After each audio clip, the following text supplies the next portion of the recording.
What's up, Daily Fab Gamers? Thank you so much for watching my stream. Before you jump into this hot action, let's review the rules. Don't be a dick. This should go without saying, but better safe than sorry. Chat with me. You know that I can talk at my computer for hours, but it's more fun when my computer talks back. And let's have a good time. I don't mind getting sweaty, but we can have fun while we do it. Use the chat command deck for a link to the list I'm playing here. It's also in the video description. Some of these decks are sick, and you might want to play them in real life. In that case, let me refer you to Hemel from the Bazaar. It's never been more affordable to play in the flesh and blood. Players have been buying the cards they need from Hemel for years. I started buying from him in 2023 and have never found a better deal. The Bazaar's prices are the lowest for singles, full sets, and class sets, including new releases. Super Slam singles and more are available now and ship both domestically and internationally. Use the command Hemel for contact info, then reach out to see what he can do for you. Now settle in and get cozy because the stream begins now.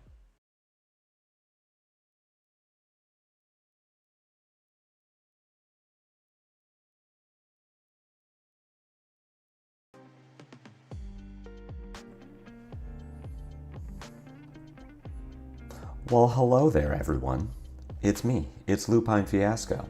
We have a lot to talk about today. A lot changed this weekend, which once again, I did it too early. Hello, everyone. Hi, Rose. Better to be first loser than second loser. You're so right. Brand, I still remember when this was daily Fi gameplay. You're old, but so am I. I was here for the first one. Yeah, we have a lot to talk about. LSS released the BNR a day early again to scramble to get my BNR rant out yesterday. But we did it. The nice thing about having a stream, which I didn't have for the last BNR rant, is that I get to come on here and talk to you all about how I really feel about the BNR. Good morning, Brandon. Because, obviously I meme about it and I'd hear all my some genuine recommendations for the BNR. Like, I think T-Tox would have been a reasonable ban for Marionette instead of Orb Weaver Spinnerets, but I mean about Guardian players and Wizards and Marionette players and all this, but the actual bans themselves are pretty reasonable, I think, for what LSS's goal was. So while we wait for people to funnel in for some actual Slippy gameplay, which if you saw the original title of the stream, I was thinking I was going to be playing some Marionette today. I was really just going to play whatever Marionette deck. I don't know how to get rid of this sign in. You don't want to see that. I was going to play whatever Marionette deck was like top 8'd, and then none of them did. So, oops. I guess I'm not going to do that. So I will be playing some Slippy today. There we go. But before that, I can actually, opine about the BNR. So, Brand with Cinderclaw, Chart the High Seas, Orb Weaver Spinneret Blue and Yellow, Rootbound Carapace, Wrath of Retribution. The only card on here that really blows me away is Rootbound Carapace. I would have memed about this, but I really did not think that there was a chance that it was going to get banned. I could have seen Cadaverous Tilling, I could have seen Plow Under. I did not think there's a world where Felon gets banned.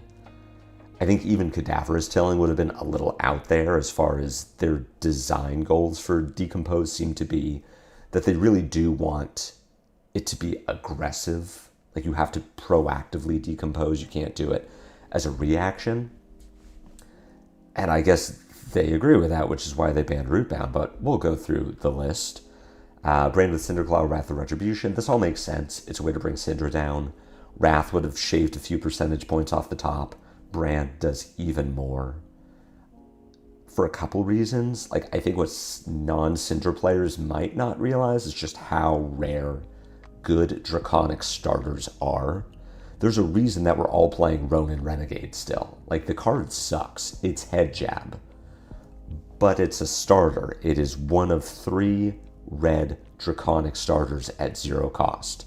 Brand with Cinderclaw, Ronin Renegade, Rising Resentment, will always see play in every Draconic Ninja because we're just hurting for Draconic starters. So losing Brand is already a huge deal.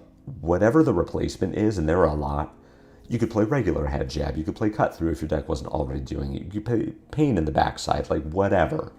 There are options, but none of them are as good as Brand with Cinderclaw, and you're also losing, as they mentioned in the article, losing the ability to freely turn on your Art of the Dragon cards, the most important one being Art of Dragon Blood, that is 0 for 4 go again, that discounts your other Draconic 1 cost, that pairs really well with other Art of the Dragon cards and Fealty.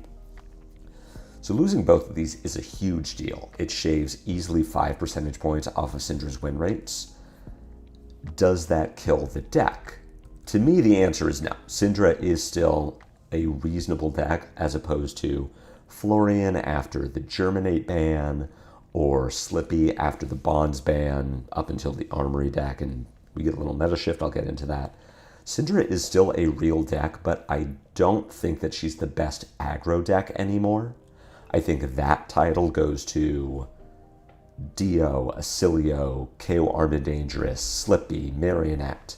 The meta's going to sort itself out, readjust. Heroes are going to add tech.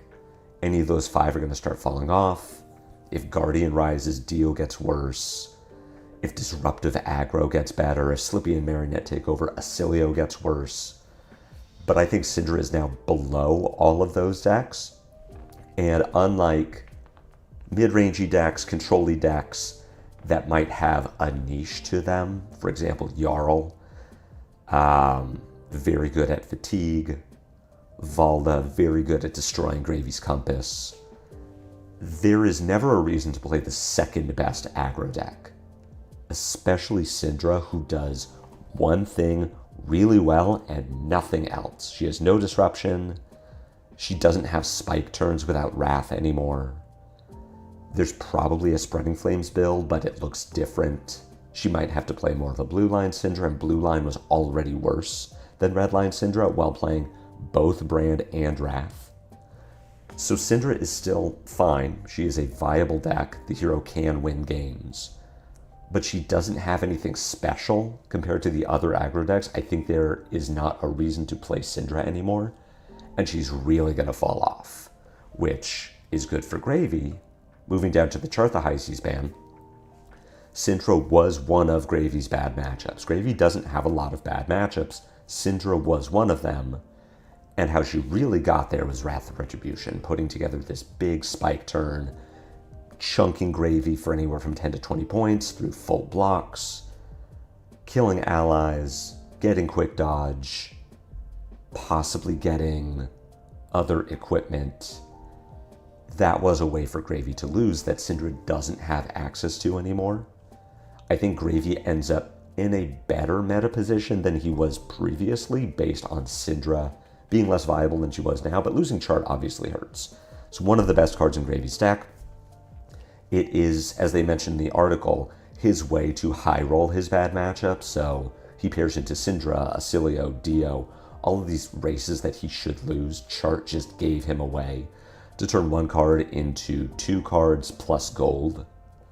It was a blue 3 block. Like, everything about chart was just good. Most of the time, sometimes you would chart and whiff, but for the most part, chart just did the thing.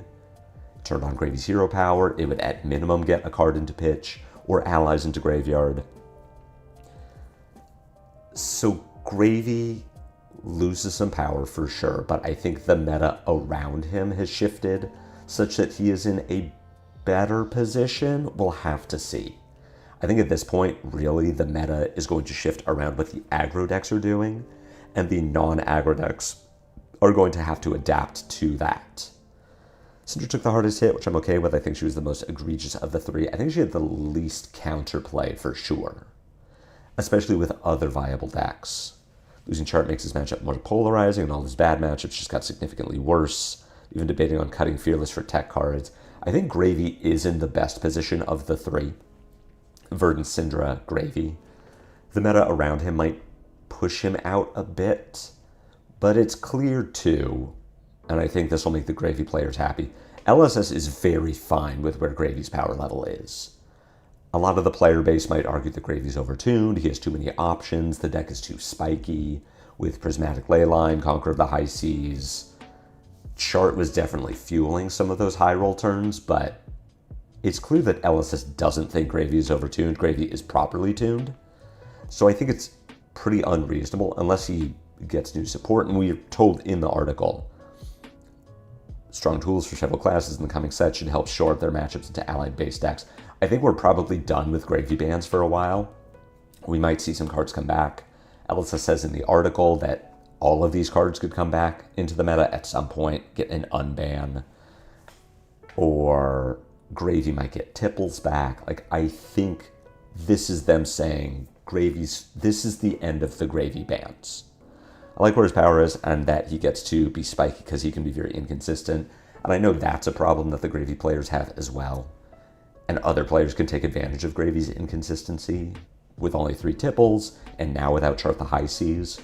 Sometimes Gravy is just going to have games where he doesn't make gold and doesn't put allies into the bin for 3 or 4 turns at the start of the game and just dies, like falls too far behind too early to ever come back.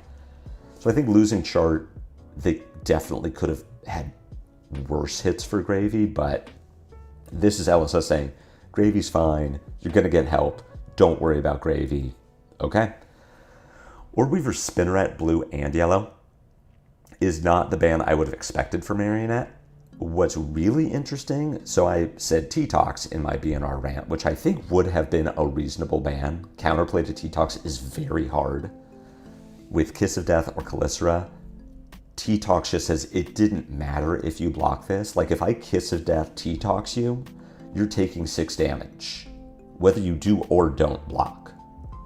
So I could have seen T-Tox actually getting the ban, and it would have hurt Marionette and Slippy. What's interesting about the Spinneret bans is that they only hit Marionette. Slippy is actually untouched. Slippy's were not playing either blue or yellow Orb Weaver, and even the red one is a great card, but losing red Spinneret would have hurt Marionette way more than it hurt Slippy.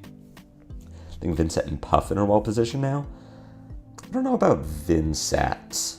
I think she is still easily fatigable by anyone with a decent number of non-reds in their deck. Boost Puffin does look pretty good at this point. So for the Orb Weaver, I know that the yellow Spinnerets were kind of whatever. Yes, Marionettes were playing them, but my understanding is that was more of a change based on Codex of Inertia. Marionette just wanted to have more hits off the top for Codex. But if the Earth Heroes are falling off, which they will, we'll get to Rootbound Carapace, Codex of Inertia gets worse, and if Codex of Inertia gets worse, Orb Weaver Spinneret yellow gets worse. Decks were only playing it as a reaction to Earth, and if Earth falls off, Spinneret yellow ban doesn't really matter. Blue Spinneret is a huge ban for the deck. Every Marionette was playing blue Spinnerets because it did 2 things. It was a blue 3 block, and it was a Calicera. It was a way to make the deck more consistent, and Marionette really doesn't have that as much. So yes, they have red Spinneret, but that's it. That's their only way to make a Calicera, unless they're playing Whittle for Bone or they flip into Arakni Orb Weaver. So what's interesting about that, it does 2 things. One is it makes the dagger builds a lot worse because the deck loses 3 of its best options to actually put on the Calicera. 2, it means that Mask of Deceit needs to be used for Orb Weaver a lot more frequently now. Previously, it was Trapdoor sometimes, if that really mattered, but mostly it was just Black Widow for a Kiss of Death line. If Marionette is needing to spend Mask of Deceit on Orb Weaver much more frequently, it will have a lot less disruption because it loses that Kiss of Death Black Widow banish 2 cards from your hand line, and that's huge. What the Spinneret ban really does is say Slippy has a place in the meta now. I was very concerned after my last stream, really thinking about it this last weekend. I was thinking, like, Slippy just is dead. There is actually no reason to play Slippy when Marionette exists at its current power level. It's just, it's strictly worse. But without the Spinnerets adding that consistency to Marionette, I think Slippy does now have a place in the meta.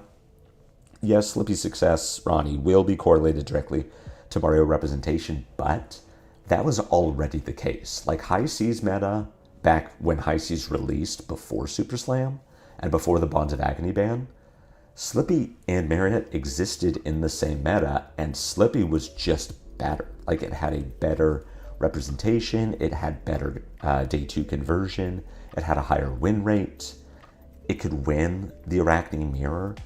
Slippy's at that time were not playing Mask of Deceit. They actually made the choice to say, we don't need this because Marionette's deck is not built to use the Go again, and I think that might be the case here.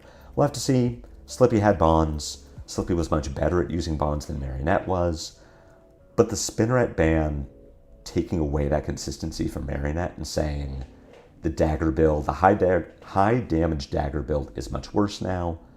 Marionette is flipping to Black Widow much less often. And even if Marionette builds into stealth, it still needs to build into stealth such that it isn't always taking advantage of the Slippy power. Actually helps the deck quite a lot. Like how they hit Cinder's power and Gravy and Verdant's consistency. I'm excited for what this does to the meta. I am too. And we're going to talk about that in just a bit. But first, I need to talk about Rootbound Carapace. Like I said, this one totally took me by surprise. I would never have thought that they would ban Rootbound Carapace, and definitely not in all 3 colors. I could have seen yellow-blue Rootbound ban leave the red one. Florians were playing yellow Rootbound, so it touches Florian. It kind of doesn't do anything to Verdant's, but we're already seeing Verdant's win rate, representation, and conversion rates go down. As Marionette gets better, as the Syndra players get better at playing into Verdant's, as Acilio and Dio are on the rise. So I absolutely could have seen the yellow and blue Rootbounds going. The red one going is a huge deal. Kayo's on the rise. We're going to go back to Brute. Oh, I will be playing a lot of Kayo. I'll be prepping Kayo and Slippy for RTN and then seeing which one of those two I prefer and fits more with my local meta. I don't love the Mario hit. It's not backbreaking because of Mask, but deck consistency bans feel bad in a game that's been turning into draw your Majestics or do nothing the game for a while now. I just think they had to do something to Marionette. It already had an incredible win rate in a hostile meta. And if Earth, Marionette's worst matchups, are getting a hit, Marionette needs a hit as well. That was such a shock, but it makes sense. It really does. The decks don't really lose too much power. Verdant's and Florian can both do the thing. It just takes them longer to do it. So Verdant's especially was not playing yellow Rootbound. They were only playing the reds. Between that, Cadaverous Tilling, Plowland, or Felling of the Crown, it was enough to get the hero online early enough to actually have play into the slow matchups. And against Syndra, Dio, Acilio, they weren't turning on anyway, so it really does not impact Verdant's ability to deal arcane damage with her hero power. What it kind of does for Verdant's in the fast matchups is it means the first Felling might only attack for 4 and the first Plow might only attack for 2. That's a big deal. Verdant's losing 4 damage at some point in the game is actually incredibly impactful. In the slow matchups is where we see it have more of an impact because the Verdant's is more likely to see her Rootbounds, is more likely to get online and have multiple turns of being online. But I don't think it's really going to change her like Guardian matchup that much, where she's still comboing, she's going to get online, she might lose a couple points, but that just means she has to find another Cadaverous or another Felling before she's online. I think it's fine. Florian really takes a hit from this because Florians were on 6 copies of Rootbound. And Florian really needed to get online quickly against aggro to do the thing of block with 3 cards, keep a blue, send 5. If Florian's losing a point basically every turn now for the duration of a 5 to 6 turn game, that's massive. And Fate Foreseen doesn't make up the difference. What's he going to play? Yellow Sync? That doesn't make up the difference. So he might put more attacks into his deck. They both can.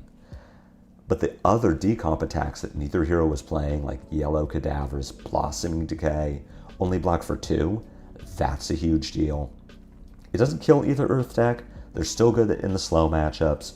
Verdant's is still going to be able to rampant growth combo people. Florian is still going to have Germinate in the ultra long games. I don't think either one of these heroes is just dead, but they are much worse into the decks that they were already kind of struggling into, and that's a huge deal. Solid Gravy for RTN, I had plans for all kinds of scenarios, and it sucks to lose Chirp, but I think it's still fine. You think Fi is LLing anytime soon? Probably not. Ellie Bird is saying the brand ban is fine. You could just play Rainbow Rise from the Ashes instead, and especially when we get the new Fi card in Compendium, that probably turns into a good decision. I think Fi is definitely fine. I want a new Necromancer, another deck to bling out. You Necromancer players. And I think what we're not really talking about, but what is kind of a big deal, is LSS saying that they're not doing any Silver Age bans because they've been testing with Compendium only. This is interesting because I think this might just be a reaction to James White saying we're going to have all of the Silver Age Compendium spoilers a week before the world premiere for the players in the calling. LSS is big for last minute spoilers, like you're going to play a tournament and you're not going to know what every card in the set does. We saw this at US Nationals with High Seas release corresponding to the day of Nationals. We've seen this in any world premiere draft format. We didn't all know what the Super Slam cards were the day that we had to play the world premiere.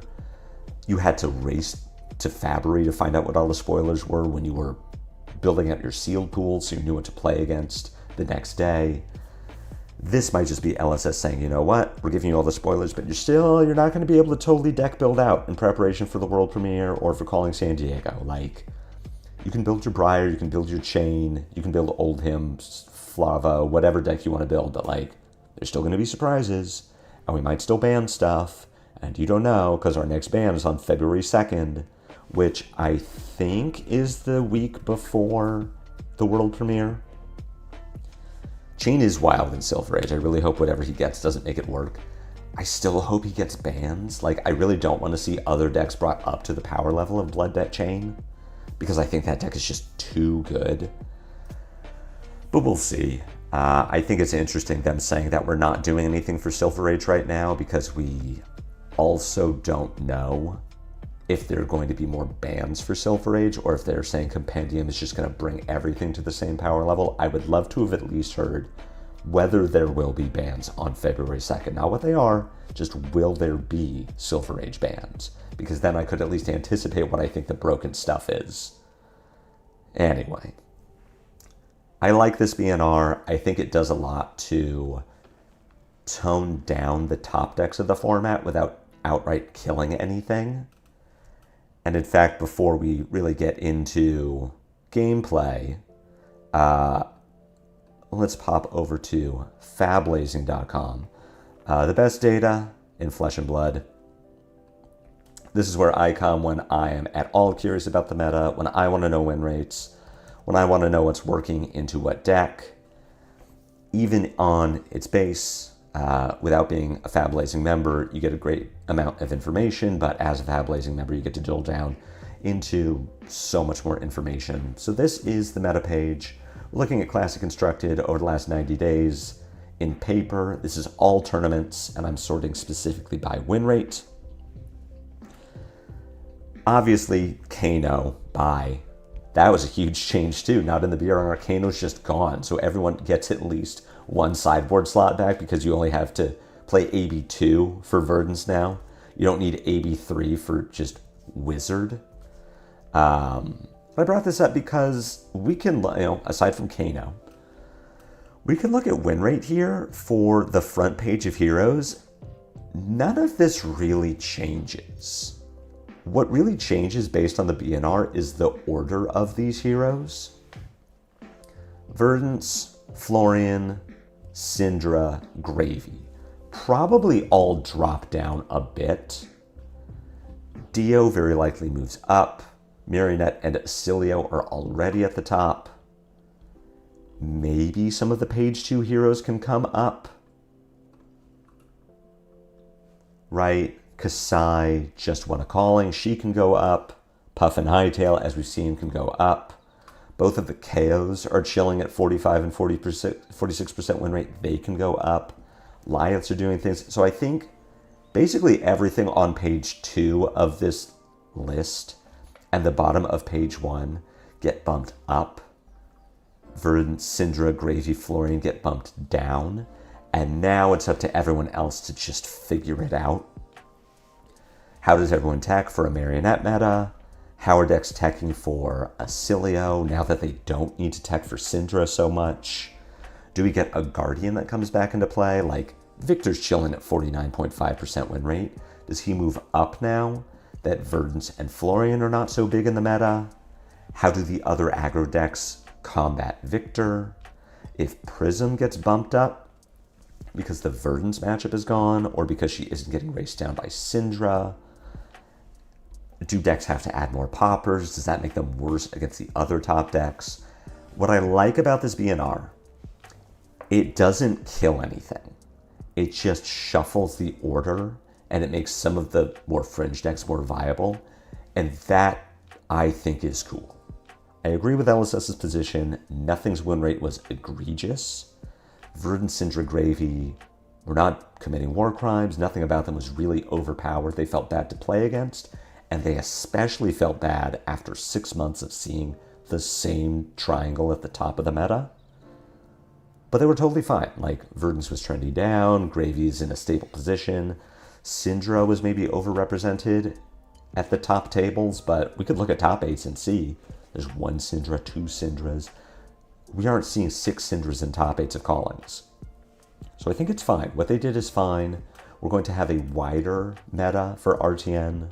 That'll probably narrow down as we get towards the end of our TN season, but then we get Compendium, which, throws everything into flux. So what I would say is it is a good ban. I like the BNR. I like the way that they did this. I am excited to prep for RTN season, which I can get into, now. We can start doing that. Boom. What am I prepping for RTN season?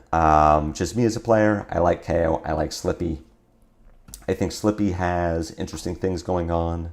It isn't totally invalidated by Marionette. So yeah, we're just going to jump right into it. I hate to say it, Acilio may be best deck. I could see it, honestly. Acilio is good, is advantaged, favored into a lot of matchups. And even the bad matchups, he can just find a turn 2 40. You can't really interact with. Prism is going to struggle because Kayo is back. Very true. Pairing into a Dio. I think she is also a winner from the BNR. So against Dio, I am attempting to fatigue her. That is my plan from turn 0. Which means that I'm putting in cards that block 3. And I am really just looking to block. What is interesting about this matchup, this hand is not great.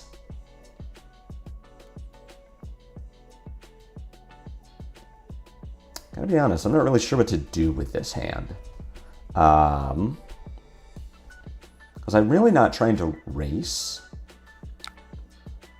I think what I'm doing here, we are just trying to push some damage on Dio's turn 0.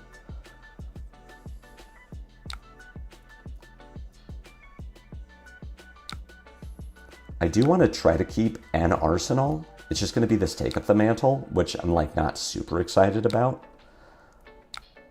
But maybe Dio doesn't block the Clave. I'm not sure. Processor off the top is terrible. I hate to see that. Pen 15 paint in the backside reprint.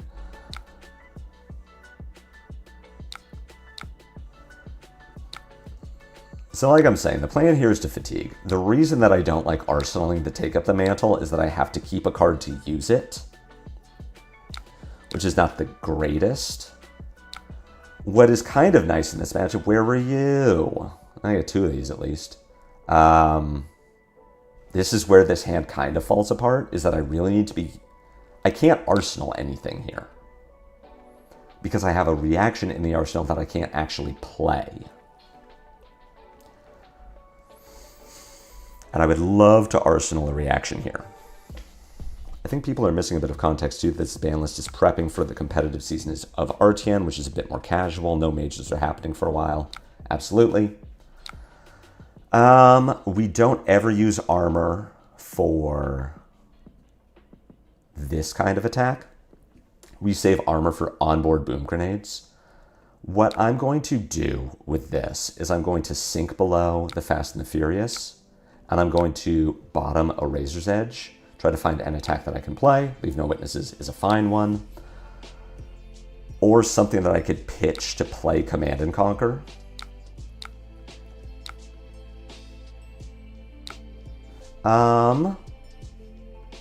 This is fine. We're gonna play the Shelter from the Storm here. I think Dio's gonna Symbiosis Shot me and I'll block with the CNC.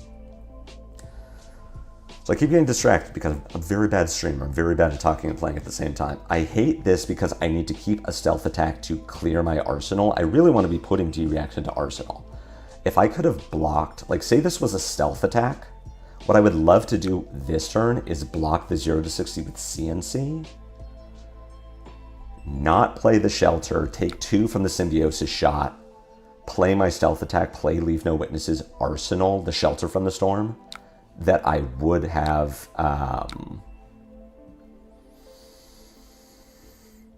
kept in my hand and then be okay there. T-Bone is interesting. I'm getting Symbiosis Shot here.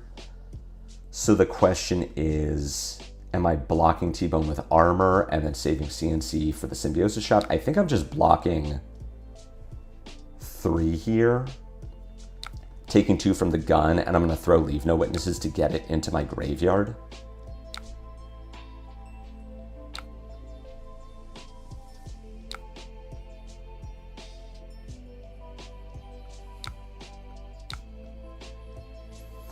Yes, Dio has Crown of Providence that she can use to block this. But if she uses Crown to keep a 5-card hand, I just get her Crown, like it's gone now, which is great for me. Obviously the skill issue, get good at talking and streaming, that's the plan, that's what I'm doing. You get Crown, we also get Foundry Heart. I'm a little confused at Dio giving me the Foundry Heart here, even if she knows what's on top of the deck. This hand says that I am probably trying to keep this Infect so that I can play my Take Up the Mantle. What is unfortunate is that I don't have good stealth attacks in my graveyard. I would love to have a Meat Madness in here so that I could, you know, flick a Clave, take up into Meat Madness. But I'm probably just playing this Infect to get rid of it. I am blocking the Zipper hit with a card, but I'm not going to commit armor. If Dio has a Boom Grenade off the top, she has a Boom Grenade, and I'm just sad about it. I can commit Knight's Embrace here. She doesn't really have on-hits that I'm super concerned about. The, like, one on-hit that she might have is Heist.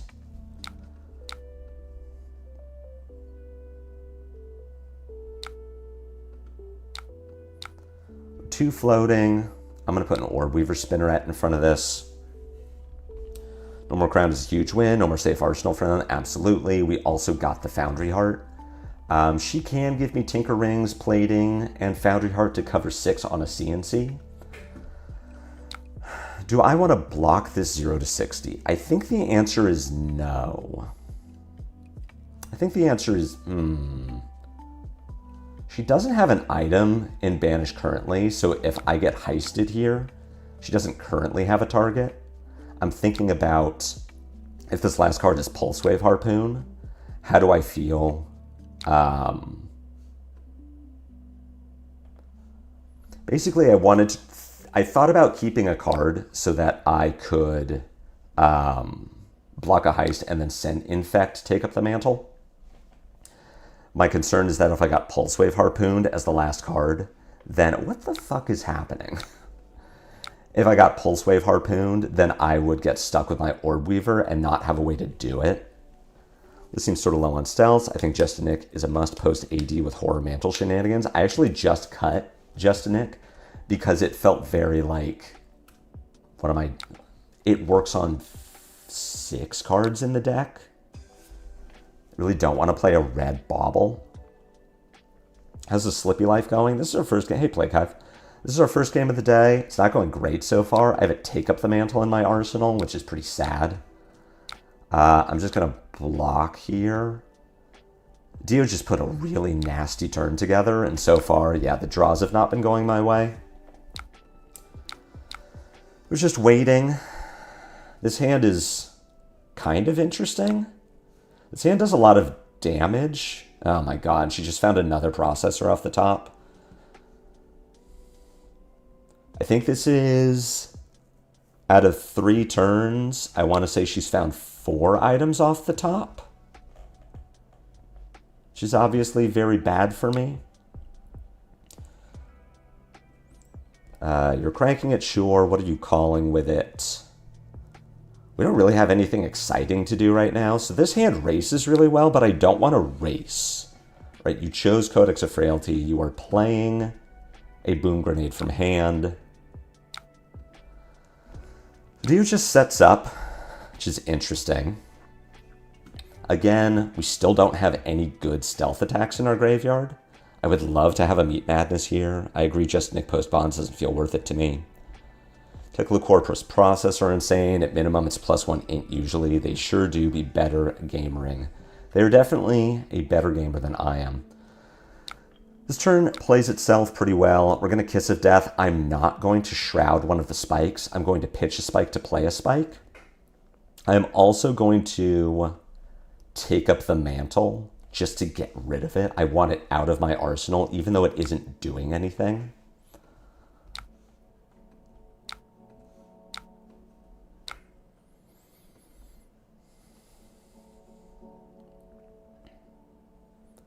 So we're pushing what?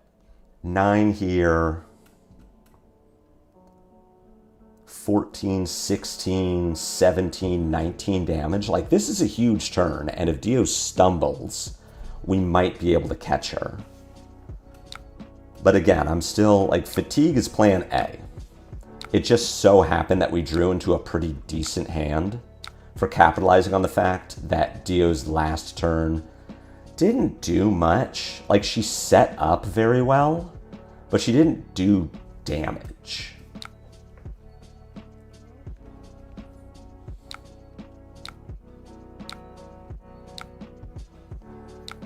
I do like that I'm getting more armor from Dio here. Means the Codex CNC is reasonable.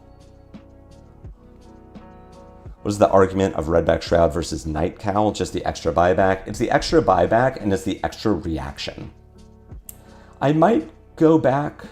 I might experiment with Cowl as I am, with Night Cowl as I am down to 1 copy of Double Trouble Red in my deck. Thank you, Blood Rot Poxes. This Overcrowded is going to block for 3. Actually blocks for 4 thanks to the Golden Cog. Oh, never mind, Aura Tokens. It's 3 Blood Rots casual. It puts her to 14, but I still need to live. If Dio and or Acilio end up being the top decks post BNR, we might want Erase Face in the side. Night Cowl should be interesting over Shroud. Yeah, I've heard interesting things about Night Cowl. I'm on 1 Double Trouble, so I might go down. I might cut Shroud. Shroud is much better when you're on, like, Double Trouble with spikes or Stains of the Redback, which aren't in the... We haven't seen one of those yet, but I do have 2 in the deck. Just because it is a Shroud, Double Trouble, Spike is a 2-card 10. The buyback is interesting, but I'm probably not... I am not planning to do it. Do Boom Grenades from hand. It's pretty nice. So now we're staring down 2 onboard Boom Grenades, which is when I say, okay, it is time to start blocking with armor.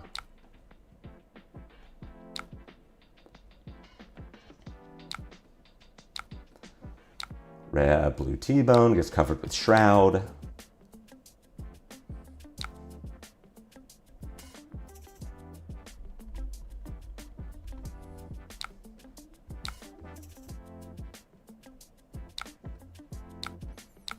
Max V here is pretty good. I can block 3. So I'm taking 7, 10, 13. That is quite the turn. And then I just arsenal the shelter and pray. Morning, John. Nick, good to see you. 0 to 60 coming in. Go ahead and block with CNC first.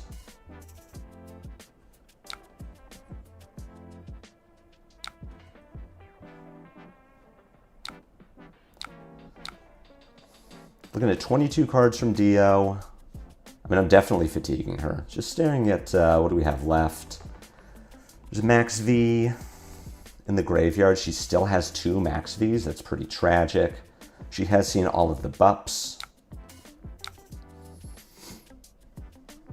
I feel like with Justinic and 9/1 powers is still so strong. You could run Blue Widow. I just don't want to, you know? Be honest with you. I don't want to do that. Luck with Stains here. I'm kind of assuming it's just shot. Oh my god.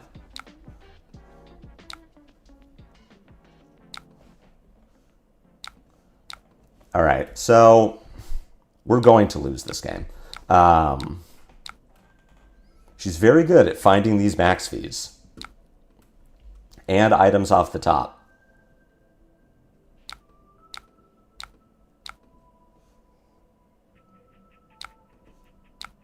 We've done 0 disruption. I don't need to sink here. My 2 cards block 3. Jesus, what a strong natural draw. Yeah, our Dio is very good at this game. I have to block the boom grenade. I'm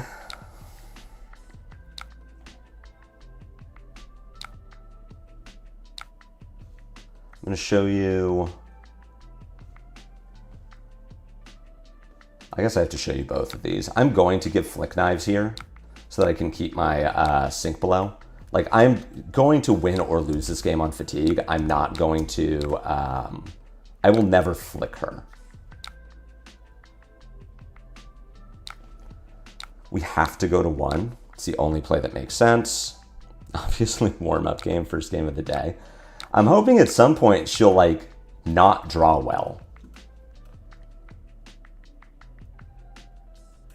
Having Stalker Steps and not Black Tech here has felt kind of bad.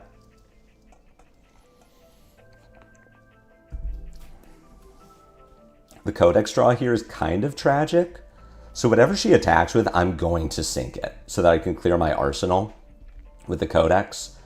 I do have a Leave No Witnesses in the graveyard, so I can Leave No Witnesses Codex of Frailty.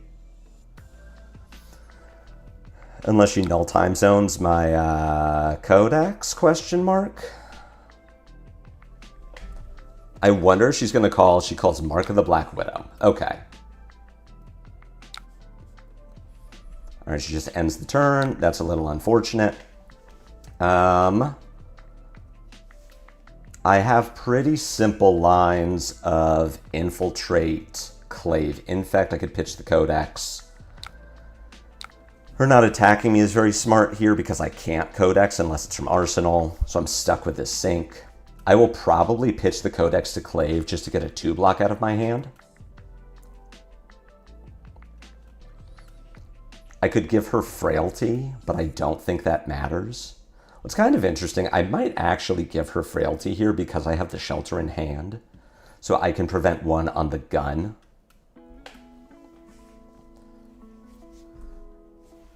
She is on 7 cards in deck, 5 in hand with a Boom Grenade. We still have a Max V in the deck. I could be getting Max V this turn. She called the Black Widow so that I specifically wouldn't have a way to interact with her. Really sad that I haven't seen a Meat Madness yet. Dio obviously knows what the top card of her deck is. So she might really care about this Infiltrate.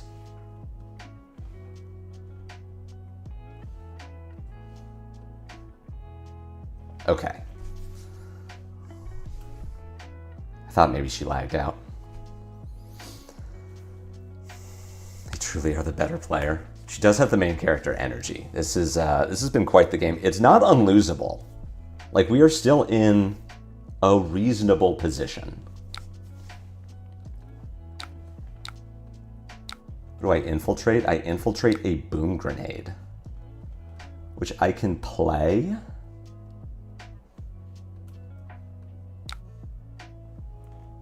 Start of your turn, destroy this.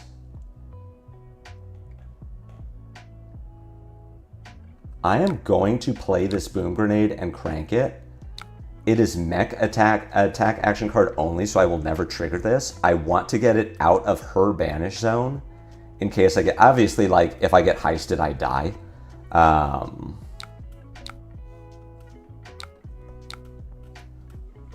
But boom does nothing. It just gets it out of her graveyard. It fatigues her. It also takes an action point. Like, it's relevant that she got heisted, that I infiltrated her. Hey, you two are super late.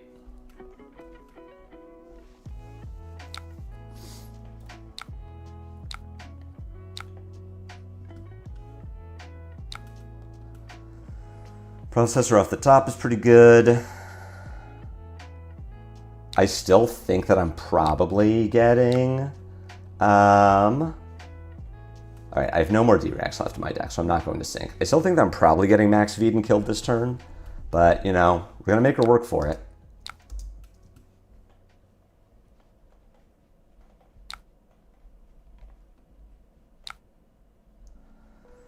Sparkle Rocket for 2. Unfortunately, I do need to block this.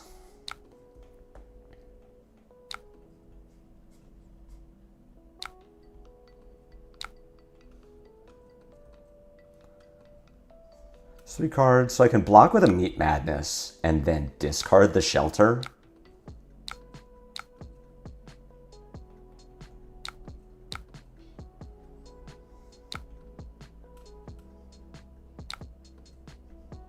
Let's see what she has as the last card. Okay. All right. We almost got there. It was not meant to be. Dio had some pretty sick draws this entire game. I'm not going to feel bad about that one. We had some awkward draws early, but we did our best with it. Yeah, she resolved 4 Max Vs over the course of that game. What can I do? She just had it, yeah. Like, I'm going to lose those games. Playing into Kayo Armed and Dangerous. Playing for an aggressive game. We're just boarding in our D-Rex and our 3 blocks. We are going second. Feels great. I love that my opponent has put me going second. That is exactly what I want. I don't think Kayo is capable of pushing that much damage on me going first. He definitely can roll into a 4-card 16, 4-card 18, but all my cards block.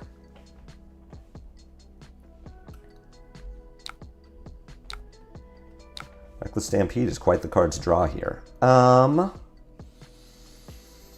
So we are in a weird spot. I want this Leave No Witnesses. Horrors kind of does nothing right now. Spike actively does nothing. I'm going to be blocking here. Ooh, we have a Blood Rider. We actually win this clash. You left a card on top. I am going to leave Art of Desire on top.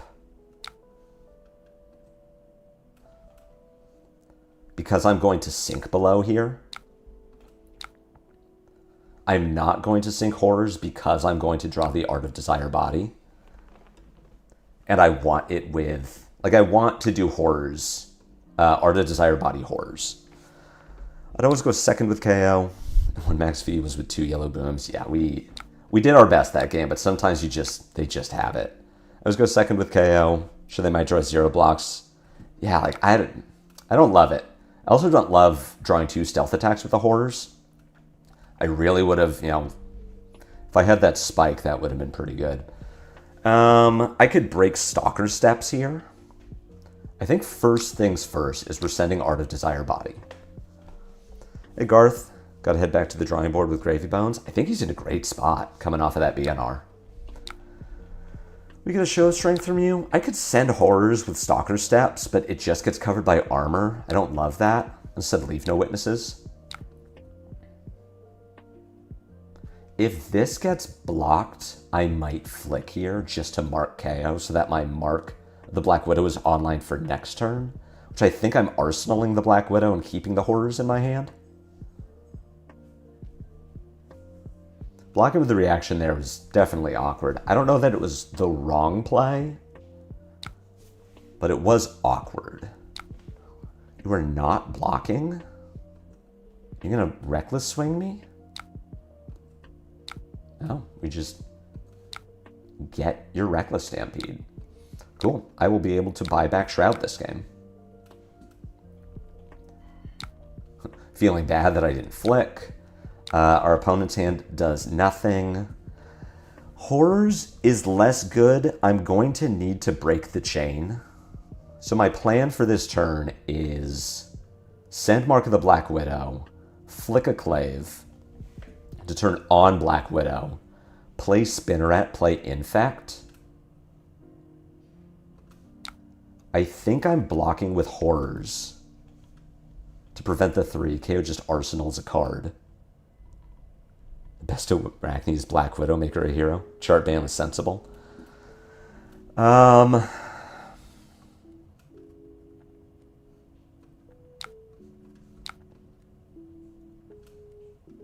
Also just keep Horrors for now. Draw into Mantle. Get to Mantle in the Art of Desire. Nah, we'll block with Horrors.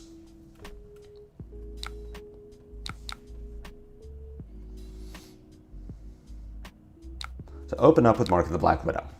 This play gets shut down by Fleshbag, so I'm hoping that Kayo doesn't do that. Could have also played the Spinneret first. Bump this up to 6.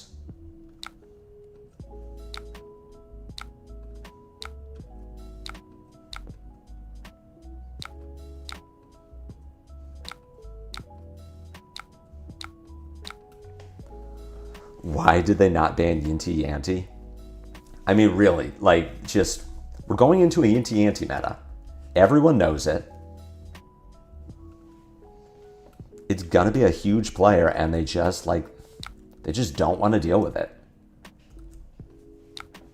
They keep saying they're gonna curate their formats, and they keep not doing it. Is he gonna do anything relevant?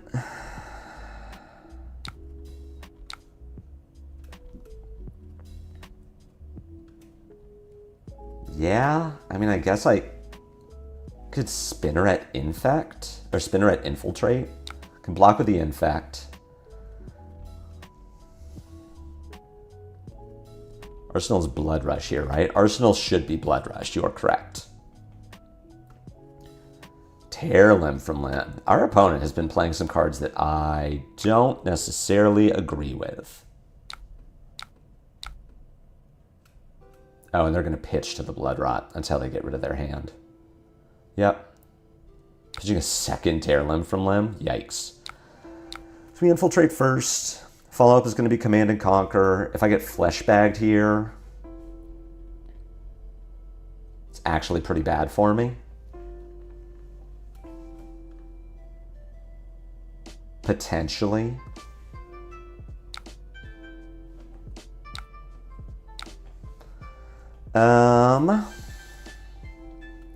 So I am getting Blood Rush to this turn. I cannot stop that. I could flick the Callistra or Weaver, but then I'm arsenaling a Double Trouble, which I hate. I'm just sending Callistra for 1. It's not great. The Fleshbag there was very well timed. Kayo's definitely just setting up. We draw into a Shelter, which is not bad here. Slippy starts creeping up to the top. I think so. I think Slippy's in a very good position. I'll be blocking with and breaking my balance this turn. Our hand does things. T-Tox works well with Art of Desire. Body, double Blood Rush. I think our opponent probably did not draw well, double Blood Rush in a turn is usually not what you want to be doing.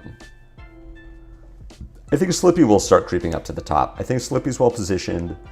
Marionette caught a ban. Yellow Spinneret is whatever. Blue Spinneret is a very big deal. I am not going to block this Claw. I'm going to wait for whatever the next thing is. Kayo broke... what's it? Trackers. So I'm assuming that he needs the action points. We could take 12 here, go to 19, and then just block the next thing. The question is, how much do I want to commit to blocking here? I want this Art of Desire body. I think I'm putting 3 in front of the swing big. I can break my balance after the next attack.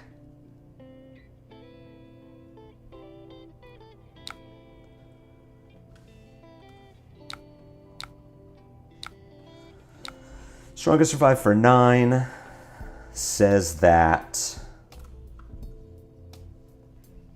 I'm just on block.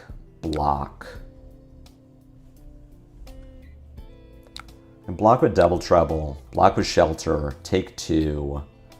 Probably show Art of Desire body. My turn is going to be play Spinneret, play Art of Desire body. I have the T-Tox.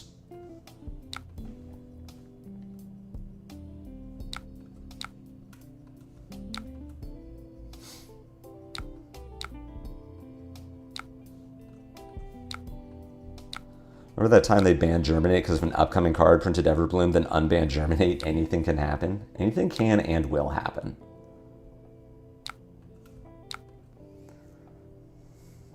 We're in a good position with the Horrors of the Past. After the Art of Desire body, it really incentivizes our opponent to just give us armor, and then I get to shred it.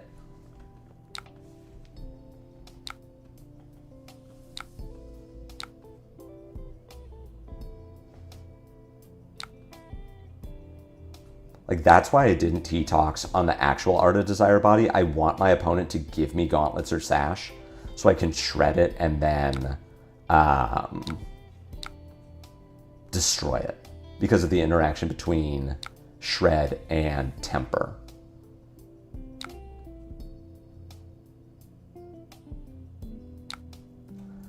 We hit, which is great, and we hit a Wild Ride, which is even better. Pick up a Horrors, which is potentially good. Potentially, it doesn't matter. These two together is very nice.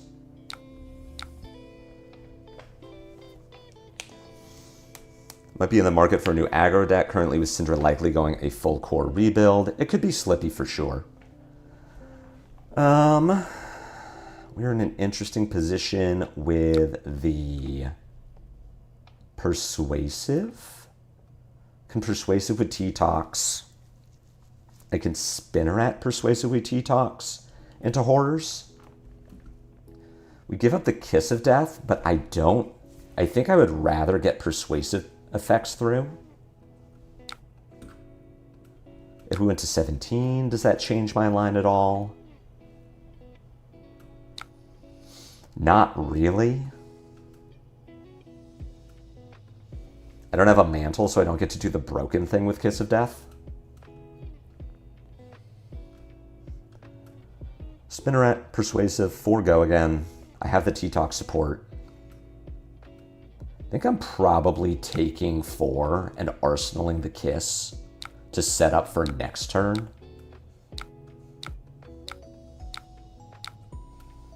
With Persuasive, Horrors, and T-Tox to just force KO to do stuff. I don't have a Horrors left, so I'm not going to get to do the broken thing with Kiss, but, still fine. Dio or Cilio are in the best spot for B-Diff aggro at the moment, I feel. I could agree with that. If you're going to give me Gauntlets, then I get to do the silly thing where I break your Gauntlets. I also force a Prognosis through. You are holding 2 red bear fangs and a beast within. So I'm getting beast within. And you just, what, give me sash?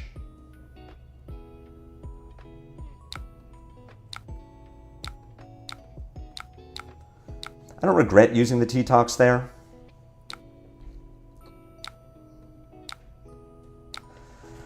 So this is interesting. Obviously, I have Codex for the Leave No Witnesses, which is what I want. You're holding a card that I don't know what it is. Unfortunately, I don't get to do the broken thing because I have to break the chain for Codex. So it's an interesting position. I can block with Spike, block with Shelter, take 1, go to 17. My turn is Kiss, Shroud, Spike, Break Chain, Codex, Leave No Witnesses. Or I could keep the Spike, Kiss, Shroud, Spike, pitch Spike for Calicera, break Stalker Steps to give the Calicera go again. Throw the Kiss, break Chain, Codex, Leave No Witnesses. That might be too aggressive a use of my Stalker Steps. And I'm trading 3 damage defensively for 4 damage offensively. I don't think that's what I want to be doing. I think I'm going to get enough damage. I'm at 18. Are you on any copies of Creep? I believe this deck list is in the command. Which will tell you exactly what I'm playing. But I am on 3 copies of Creep. And they are basically 4 Gravy, Earth Heroes, Defensive Heroes.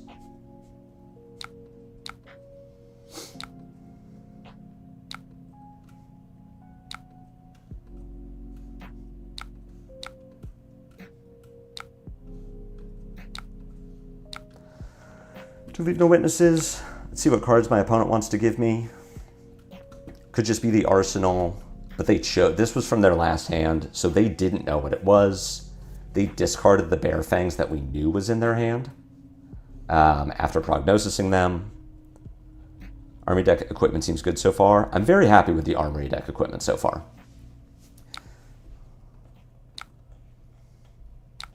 Stalker Steps is sweet.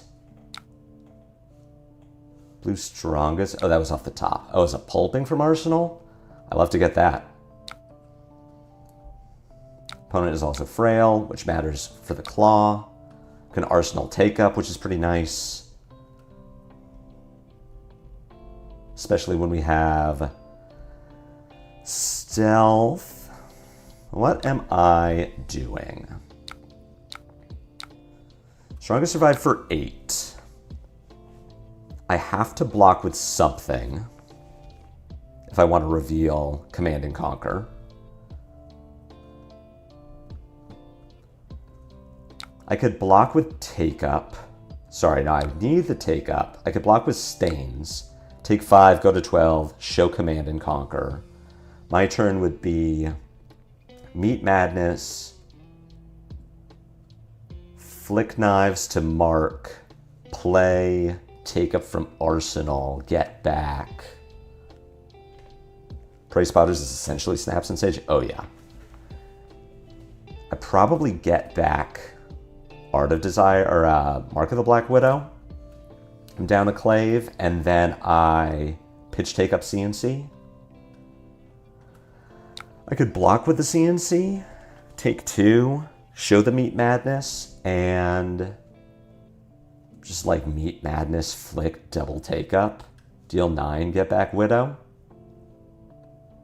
Seems less good. I think it's just Stain Show. So I do 6, 12 damage with a Banish and an Arsenal effect.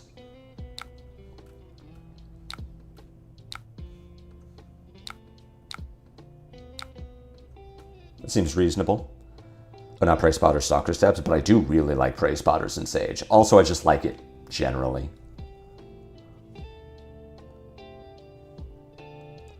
Slippy was already good in Sage. Deck goes hand with the new cards. I have not tried Solitary Confinement in Sage yet. I really need to. I feel Prey Spotters has a place in the deck, or do you think generic head slots are just better? I am trying Prey Spotters. Against Kayo, I brought in Balance of Justice, and I brought Balance into Dio in our last game. But in this list, I am actually testing... You did an Arsenal? Opponent got me.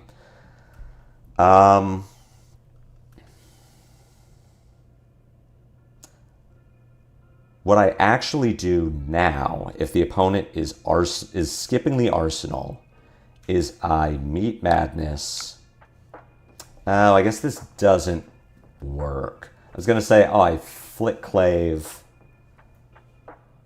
mark them. Let me undo. I have to pitch to a Clave. I can't flick Clave, flick Black Widow, which is what I wanted to do. If I meet Madness, flick them to... I guess it still is that, though. So I'm going to pick up Kiss of Death. If they don't block the Meet Madness, flick Clave puts them to 12. Meet Madness, take up for Kiss, puts them to 1, and then I pitch CNC to Calicera, and then they're dead next turn.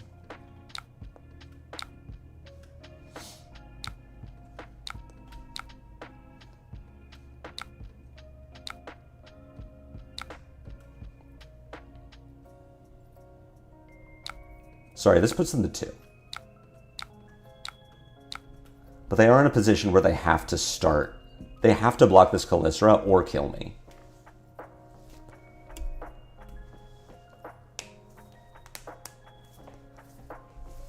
Just want to figure out how the sideboard for Slippy works. Wes, I can talk you through it after this game. Or towards the end of the stream. I'll just go through. It's very simple. I do additive sideboarding. So I play a 51 card main board and then just bring 9 cards in for any specific matchup. Alright, opponent has decided that they can kill me. We will see if that is true. Overcrowded is 1 turn too late. Alright, now at least it blocks 3. So I need to keep one of these cards if I can, so that I can play Flick. Maybe this was greedy and I was supposed to just take Black Widow. Take them to a 3-card hand. Breaking the Sash is a good start. Vigorous Smash Up is a bad start. With 2 resources, this could be 10, which lets me go block, block, block, block. I should be able to go to 4 pretty safely. When do we get new Mystic Heroes? I'm missing that talent in Region. 9 here is even better for me. Get to go block, block, block, block. Oh, right. I forgot that the Overcrowder was going to block for 3. Whoops. So our opponent needs to find either 2 Reckless Swings or some form of damage prevention that I don't think they're playing. All right, we got there. I don't think that... It sort of felt like a close game, but I don't think it was. I think it was not nearly as close as it looked. And our opponent found the 3 Blood Rushes, and they did get to play go 3 Chain Links wide on their double Blood Rush turn. Which, like, that was pretty good. Just looking at a Beast Within in hand, trust. It's always the case. Of course I recognize you, Wesley. I read NorCal chat. I see the Talon in your username whenever you post. All about additives and preservatives and sideboarding and food. Pleiades, the Pleiades superstar. This is, so they mean it. They're about that life. I don't know how to sideboard for this. For Guardian, but like not real Guardian. I guess I'll board for it being real Guardian. Which means Infiltrate's still probably fine. I don't think you're going to double draw too much. Yeah, you have Palm of their hand, but Prey Spotters is probably just better. Let's just do this and see what happens. This might be totally wrong. which is playable. 65, are you trying to fatigue me? That's interesting. Well, if you're trying to fatigue me, then I'm probably just sending claves and arsenaling. Reminds me of fighting game players with their character in their name. Yeah, this is like the Pleiades. This player cares a lot. This is their whole deal.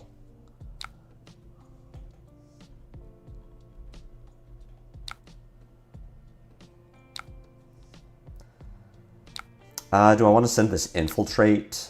I do, because I want to get a stealth card in the graveyard for possible take-ups. I do enjoy this Guardian, though, probably the only one I enjoy. I'm told that she's very fun. She's just like a 0% into Verdance, and that probably doesn't change after the BNR. This hand is potentially interesting. We're going to see what Pleiades is doing. Coming in for 7 on hit, I discard 2. Which means that I do not get to CNC, but she also doesn't have an arsenal, so that's fine. We're going to CNC sync. My turn. This Double Trouble really doesn't do anything for me. Like, I guess I'm just going to Meat Madness Stains Clave. I could sink the Double Trouble.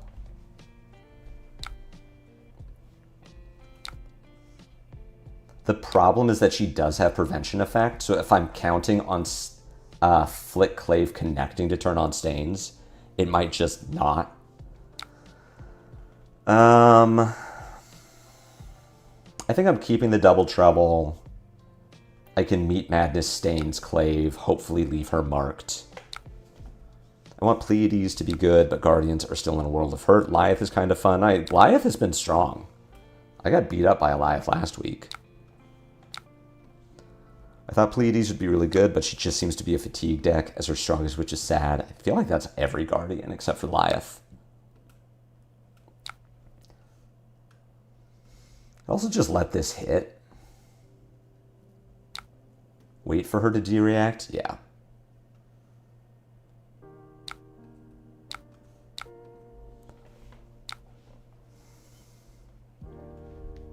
See if she's going to give me another de-react on the Meat Madness. Currently 2 of the modes are active. Because she's trying to fatigue me, I think the banish the top card of the deck is actually relevant. We do love auras that block 3. Discarding the effect, so I don't get to clave her here. Meat Madness just play out the Hungry for More, so only 1 mode is active. Which I banished a card from Arsenal, so I wasn't going to hit anyway. She's floating prevention, so the clave doesn't matter. This hand kind of fucks. I did not block with my Shroud before I played it, before I'm using it, unfortunately. But this hand is really fucking good.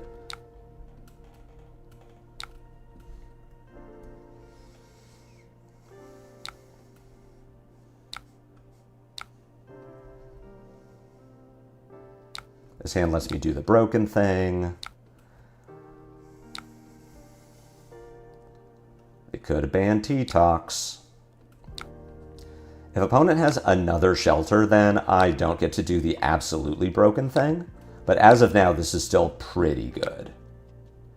Opponent already has 1 Blood Rot. If she doesn't have prevention, she gets a 2nd Blood Rot.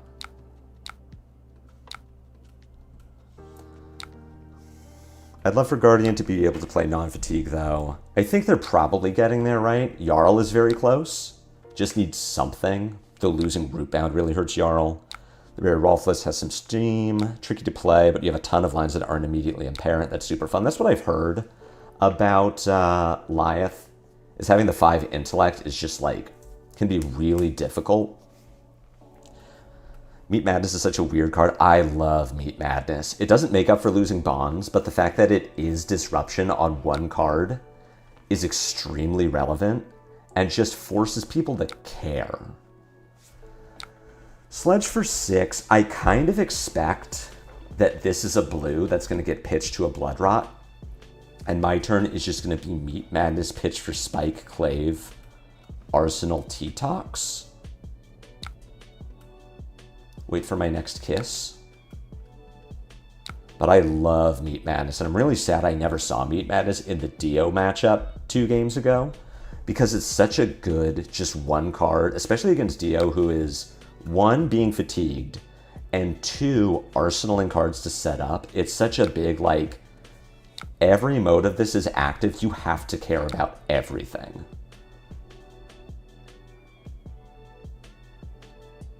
The problem with Pleiades is not verdance if the opponent presents an adult hero. That's funny.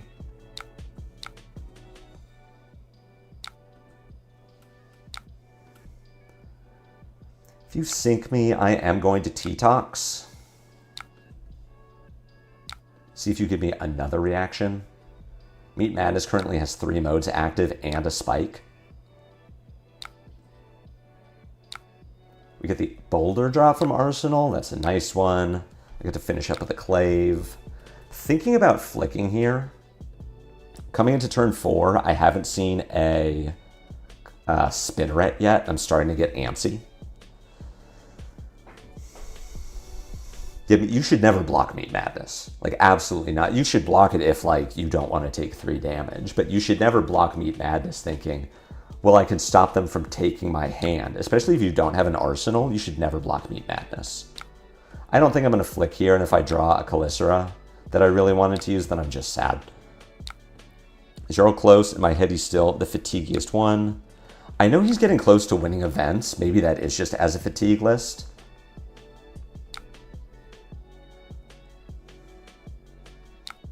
We've seen 2 Boulder drops.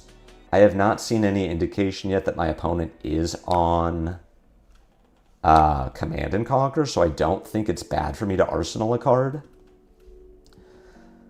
My turn is probably Kiss of Death, Infiltrate, Flick the Kiss, Arsenal, Art of Desire Body. I could also Arsenal Kiss. I've seen 2 Spike with Blood Rots, 2 T-Tox. I'm probably not trying to wait for a kiss here. Although I haven't seen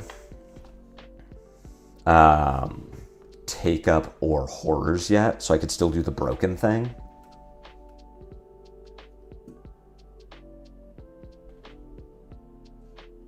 I think I'm going to 29. My line is going to be Kiss, Infiltrate, Flick Kiss, Arsenal, Art of Desire Body.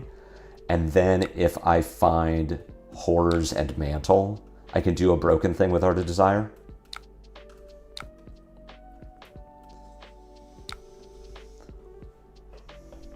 Said that they get a priority window after seeing what zone Meat Madness hits. Do they? I don't think they do.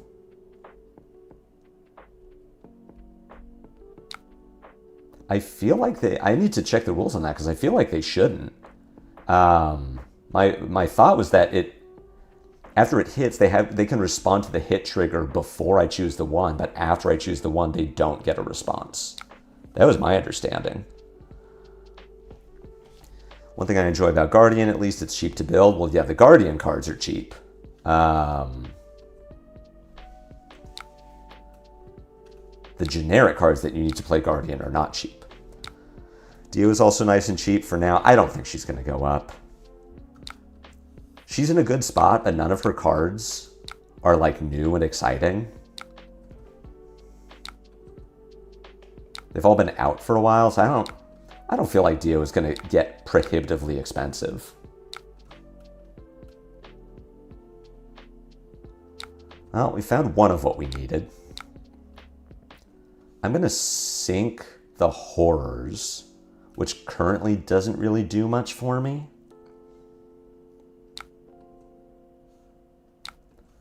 Try to find some more gas. Double Trouble is not bad.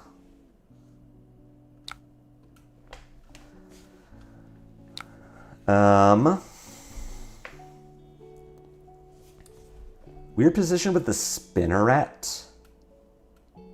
Because if I play it to turn on Art of Desire Body, nothing really happens.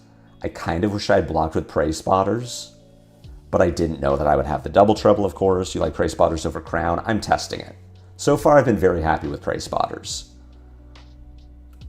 So trigger goes on the stack with the mode already determined, then they get prio. That feels wrong to me. I'm going to have to read up on that.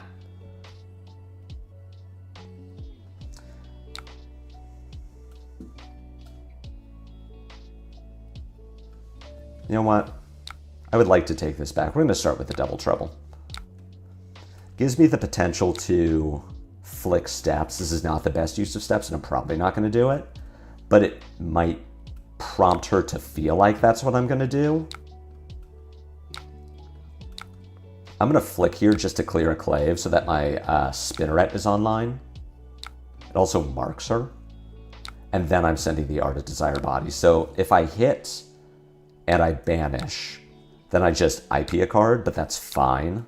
I get to Arsenal a Shelter, which I care very much about. I would gain a life, which, like, you know, cool. Most importantly, I now have a Calicera, so that my, like, blue Codex CNC line is online. Sledge against Slippy makes sense if they're trying to fatigue me, and she did present 65 cards, so I feel like that just is her plan. What does this do? Put a suspense counter. Only if you've been cheered? She hasn't gotten cheered yet. Chat, what are the ones that cheer? Oh, it's just Superstar? Alright. Kind of blame myself for being in a position. Hold on. Stuff is happening. Hey, look, we found blue and Codex. In the palm of your hand. Well, I'm not going to get to Codex this turn, unfortunately. I get to do what? I get to Prognosis, Calicera, Clave Infect, IP this Codex. That's sad, but this is the second game in a row where our opponent just didn't attack while I have a Codex in hand, and I'm now stuck with a D-React in Arsenal. The Dio called it right. I was very impressed with the Dio's discipline in that situation. The Pleiades, I feel like, just didn't have a hand that really worked.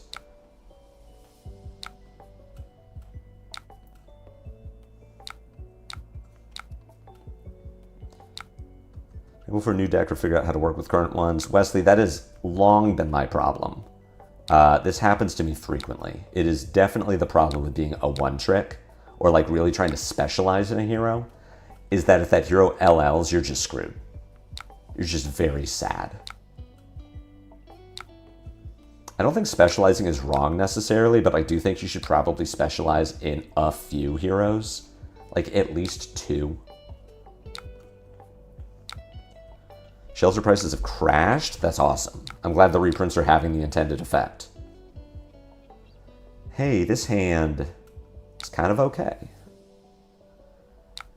I can get pummeled here, which would be very sad. So okay, so 1, she is on CNC, which good to know. 2, if I get pummeled, I lose the Shelter, I lose Spike.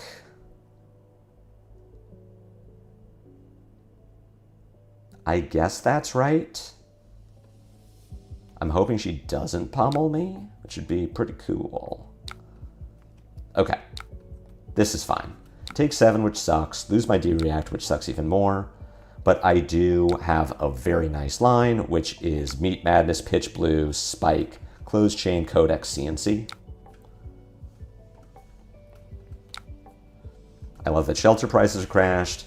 Glad that the legendary reprints are having an effect. Anything that makes the game more affordable. Love the reprints they've been doing recently. It sucks that the reprints from Super Slam kind of tanked set prices. Like, people opened a shit ton of Super Slam, which is great because it flooded the market with a bunch of cool stuff. But at the same time, it's like, damn. It would have been really nice if opening Super Slam had literal any value. Loki agreed with you in character when you said Kanos will have to learn to play the game now or quit. I saw a post on Blue Sky that was like, it sucks that we haven't had a new instant speed wizard because it forces out all of the wizard players. after Kano LLs, and I'm like, does it force out the Kanos? Does it force out the wizards, or does it force out Kano? It's like the Venn diagram between Kano and wizards is just 2 circles. I feel like the pool of players besides Majin Bay who does Acilio and Verdance, Acilio or Verdance and Kano is just super low.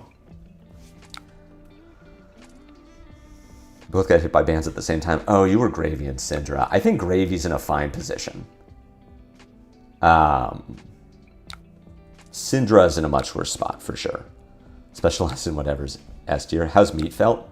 Meat Madness has felt great so far. Card is very good. It's a good arsenal. This is less of a good arsenal. I do have a Kiss. I don't get to do the broken thing. What does this turn do?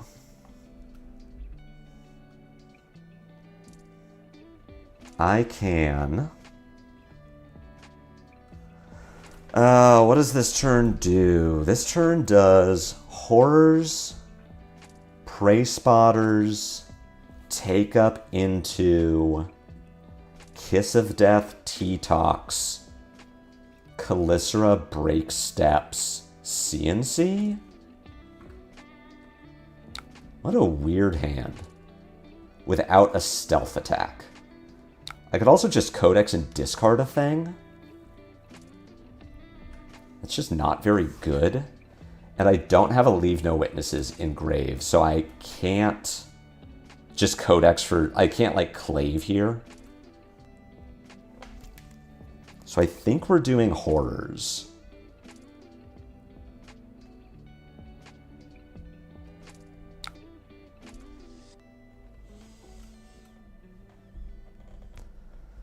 Why are you using Prey Spotters instead of Snaps? Just figure Snaps because you can snap and Leave No Witnesses. You mean Stalker Steps. I find that I snap Leave No Witnesses much less often than I would like snap a stealth attack, and this just has AB1, so I get to cut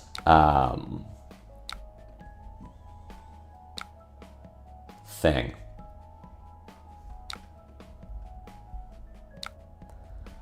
I guess I could also Take Up into Double Trouble and just push more damage. Now it's Kiss.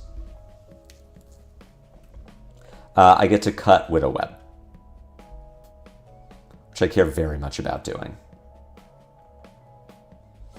I'm intentionally not T-Toxing here. If my opponent, I'm anticipating my opponent has a D-React, which I want to T-Tox. And if they don't, then I just get to Clave. Although now I'm going to T-Tox. So that's why I'm using Stalker Steps instead of Snapdragons. None of the sub-heroes are meta-relevant. This is very true. Adult Blaze, please. I could see it. I don't like Instant Speed Wizard, but, you know, cool if it exists. I agree Verdance is not very wizardy, but Acilio's right there, doing everything the Kanos claim they care about. I disagree. I mean, the fact that they're attacking is very much not what the Kanos are doing. But more than that, Acilio just doesn't really kill people on their turn. Acilio, like the fact that Acilio doesn't play Storm Striders says that it is very much not the same deck. Excuse me? Opponent just gets mega blown out. I feel like they were playing around the T-Tox, which, sure. They weren't playing around Stalker Steps, giving the Calicera a go again. So now our opponent just takes 6 damage, has nothing. Yeah, that's understandable. I can understand conceding there. It was like a huge blowout. Their next hand would have sucked. We were going to get an Art of Desired Body for Arsenal and then Codex and 3 Double Troubles. So I would have just gotten to block 6. I mean, our hand would have been kind of not good. Art of Desire Body in Arsenal. So I am... We were going to get a... We were, like, very ahead. We put them to 3, and now, like, all of our daggers are things they have to care about. We probably just block 6. Pitch blue, dagger. What a weird hand we would have drawn into. I can Steps Callisto. Yes, that is also a huge deal. We met in Philly during Worlds this year. Hey, Chris. Good to see you again. You can Codex to do the broken thing. I thought about it. How much of a hit do you think Phi took losing the Rainbow Brand? This matchup's going to suck. I don't want to play this one at all, but I will. Put on Tunic, I guess. It's Assassin, so we're just boarding for Assassin. We have over 100 concurrent viewers. Thank you all for being here. I appreciate you all so much. I think Phi took a hit, but I'm told maybe not. Like, Ellie thinks that it's still a real deck. This hand is kind of tragic. What does this hand do?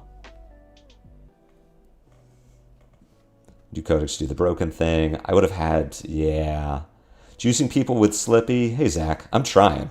Why did you pitch towards Graphene when you have Hunter's Clave to swing for free? Right, because I can Stalker's Graphene. Finished at 20 HP, not a Young Hero. Pleiades die. This hand is just not good. Which means I guess I'm just enclaving them and like trying to find an attack. If I can start the game with them marked, I get to turn on Stains. And we just pass. I need to find an attack. Hey, we found an attack. We also found Codex a little early. I might just get CNC'd here.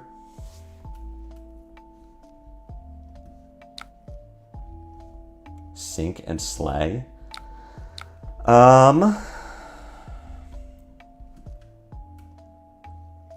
Weird spot to be in. This is the block that makes the most sense to me. Cover 6, protect my Codex and Arsenal. Art of Desire Body, stains it for free. Closed Chain, Codex, Art of Desire Body. Like, it's not great, but it does something. The way Lupine been using your Briar Sage deck list, it's been effective at my Sunday Armory. I'm super glad to hear that. Very impressed with Briar. I think she has a big weakness to Guardian, specifically super defensive Guardians like Block Slop Guardian. But if you don't run into those, then I think you're actually pretty okay. She's just a very good aggro deck, and I'm told that she is favored into Chain. Like, I think Chain can still just roll you because it's Chain. All right, what is happening to me? I get Bonds of Agony, which is pretty good. And you're hunting my Infiltrate. I don't love losing Infiltrate. That would be a good card that I want in this matchup because I can play all of Arakni's cards. Prior to Old Hymn Purgatory. Do you need to use Codex here? I'm planning to. Because it's just a 0 for 6. Potentially a 0 for 7 if the Art of Desire hits. Like, it's just good value.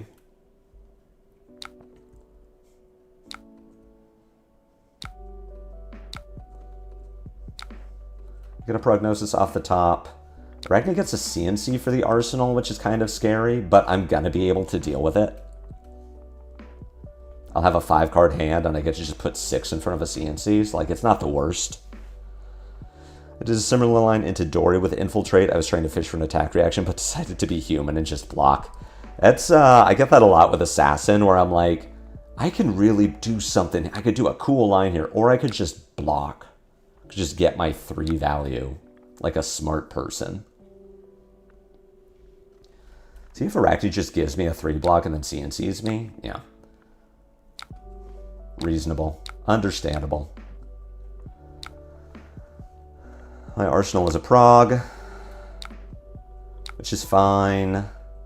My hand doesn't be good. Sink below here is kind of tragic. Does horrors do anything? Not when I have to block. Does Spinneret do anything? Not really. Guess I just block 6. Send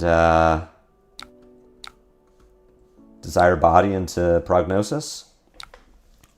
I feel like I'm very far behind this game. I've already seen 2 codexes, and neither of them were as good. One of them blocked. One of them was Art of Desire Body.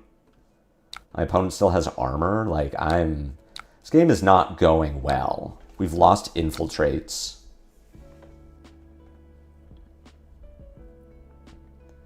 Opponent gets to just one, yeah, put 1 in front of this. Yeah, I'm going to lose this game. I'm not aggressive enough to bully out Arakni. This hand is not good. What am I sinking? T-Tox?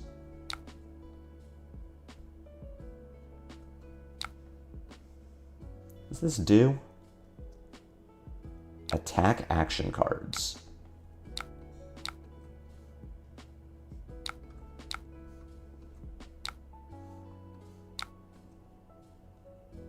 I guess that's fine.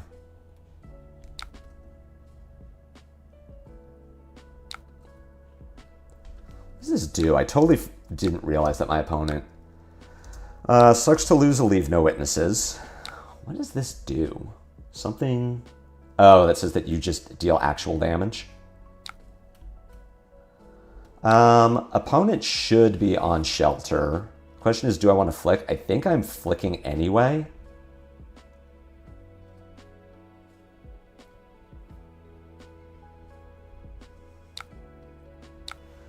If you block 6, what does that do for me? I guess I'm fine with just letting this happen. And then I do it again. See if opponent wants to give me even more cards.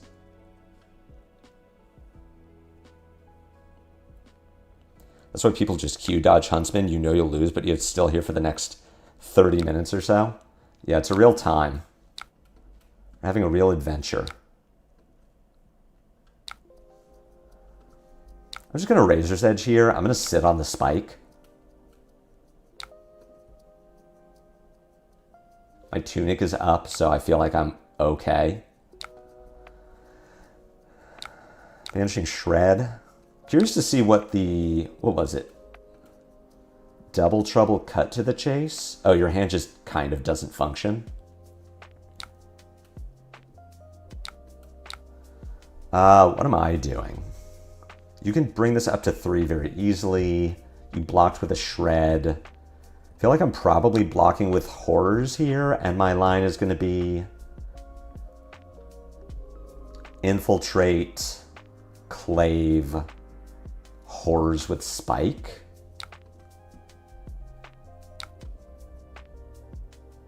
Probably didn't need to block that Double Trouble. Especially if it's Codex. Sure.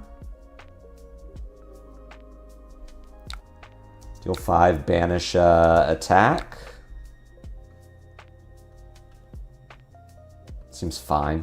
I don't think I particularly care.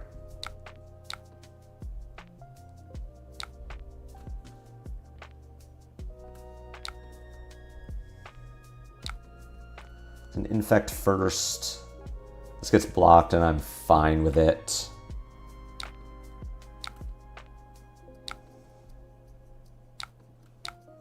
Oh, that doesn't matter. I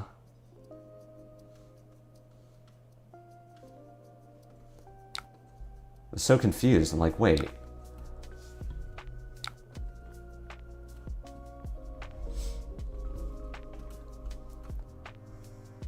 Now pitching to... okay. I forgot that I would be frail. I should have blocked with the Double Trouble and arsenaled the Horrors. Yeah, that was a mistake. Yeah. This doesn't feel particularly engaging, I'm going to be honest with you, chat. And I just punted there and I'm already losing the game. We're going to pack that in. I know some of you are not going to like that. Some of you want me to finish out my losses, even though it's going to take the rest of the time that I want to stream. And I'll be honest with you. Bye. Good luck, have fun. We're going to go second into Kasai. Do I think you're ever going to draw 2 cards in a turn? I think you can, but that you won't. Board for aggro. It's best for your mental. Definitely. It's just like, I know somewhere out there, Taylor Morrow just, felt a tingle. His spidey senses tingling that someone quit against an Arakni Huntsman, but again, like, whatever. I faced a Huntsman twice. The first time was a Battleheart Sonoma, got fatigued, and then ran it back against him at the Golden Gate Battlegrounds. It's just, like, not a fun matchup. I don't enjoy it.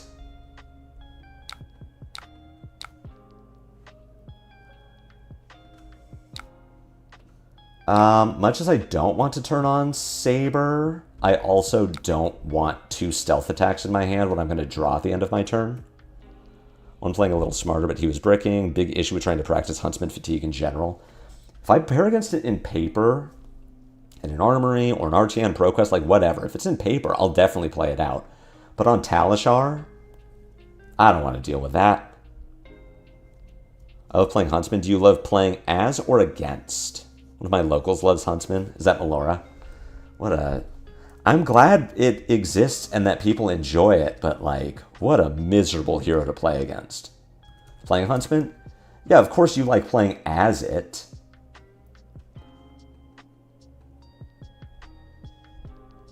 Playing Huntsman is a zero-sum game where you have all of the fun and they have none of it.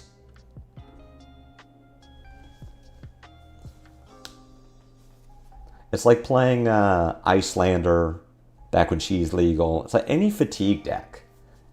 If you're doing the thing, then of course you're having all of the fun. I'm Gravy Bones, brother. I love seeing a Huntsman across the table. Not blaming you. It's just tricky to practice them online. I get it. Yeah, because no one wants to actually sit down and play against it, for sure. Which is nothing wrong with the play style. Fatigue definitely should exist. I pretty much subscribe to playing every matchup, even the ones I hate. It's the sort of thing where you have to weigh the risk-reward, where I'm not going to have fun playing against it, and I probably am not learning anything. And if the chances of me ever pairing into a Huntsman are very low. But then not having practiced it means that at some point I pair into a Huntsman and have no idea what I'm doing. And especially if I'm playing a meta deck, they definitely know what's going on. Yeah, she's just... Okay. I will not sit there and wait for my AFK opponent. Sounds efficient, zero-sum game for my favor. Yeah, it just has to be the sort of... It's not a playstyle that I like doing. Taylor, at one point in Sonoma, asked me, after he made it to the finals, won a PTI, asked me if I was going to play Huntsman. I told him I would rather quit Fab. And I meant it. And what I mean by that is... Ooh, Vynnset, is if playing as Huntsman is the most effective way to win a game of Flesh and Blood, I don't want to play Flesh and Blood. Okay, so against Vynnset, we get to do a fun thing, which is fatigue and hard fatigue. My game plan is fatiguing Vynnset. I'm not running over 60 if I can get away with it. I will board out all 2 blocks except for Codex. I am trying never to attack her with cards that banish. So we bring out Bodies, bring out Marks, and I think this is what I'm doing. And again, my goal is hard fatigue.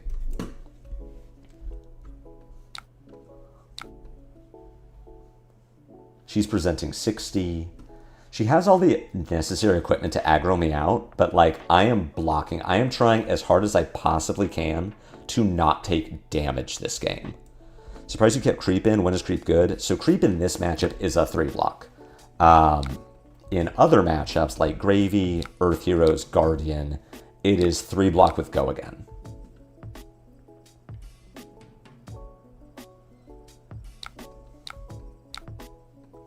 As much as I don't want to banish cards from Vynnset, I also want to put a Leave No Witnesses in my arsenal.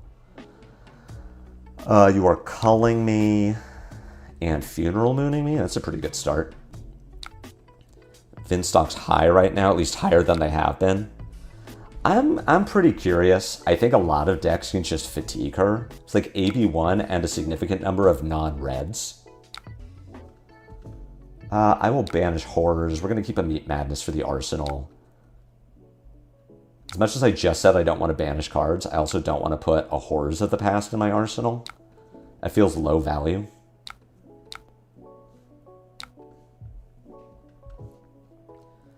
This hand kind of does something.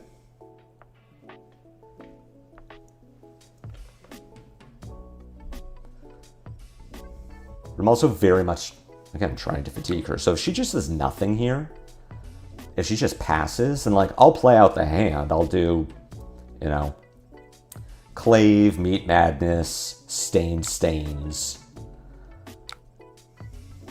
But because she is attacking me, I am just pitching. All right, so how am I pitching? And how am I mitigating damage? It's going to be pitch Codex. If Vinstocks are up, I need to practice fatigue, even though I hate it.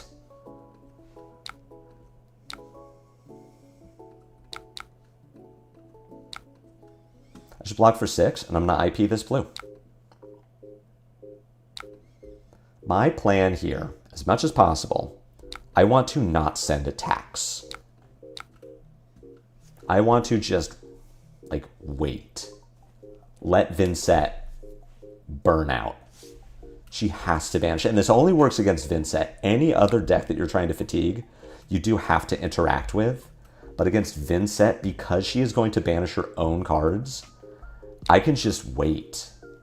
Like, she's stuck with this Haunting Rendition.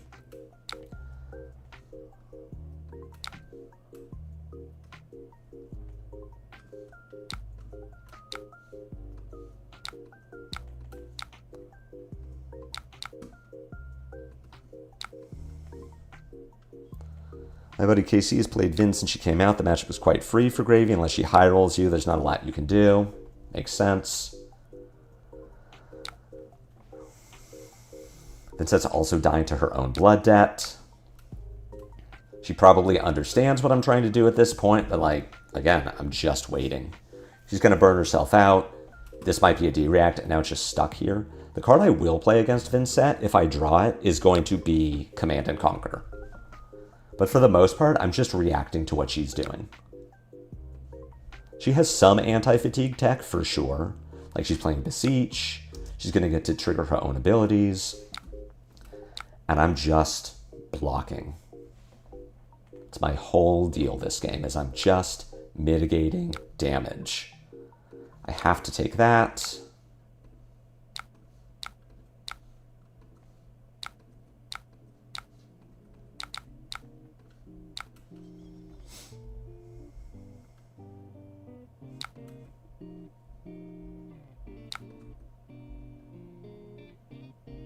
Prey Spotters is here specifically for Flail. Flick Knives probably is too, honestly. Arakni Gaming seems good post-ban list. I think, hey Ian, I think all of the Arachnis are in a good spot. 2 attacks coming this turn, very likely.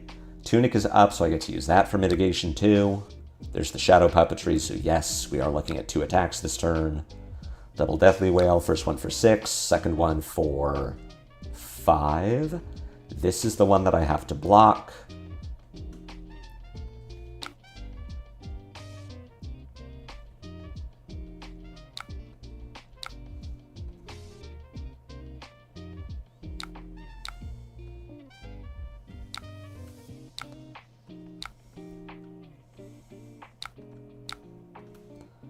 Just a bunch of pitching.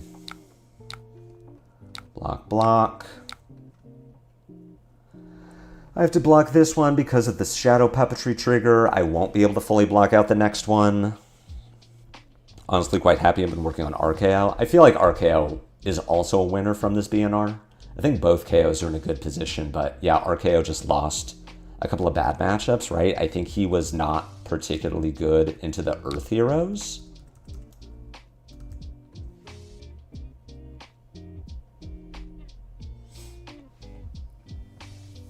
We'll hand out the Deathly Whale. So we're taking damage this turn, and this is why I've been blocking so aggressively. Because I'm going to take damage this turn, but we did just get her Quill Hand. Runeblood Incantation is about to die. It's going to be hard for her to keep putting these turns together.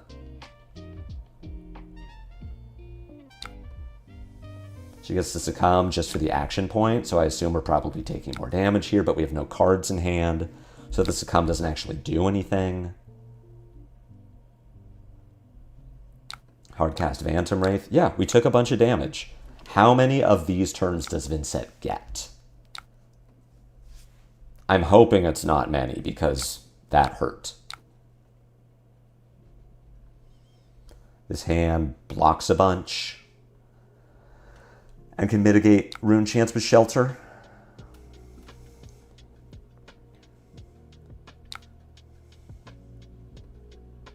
She puts down a Call.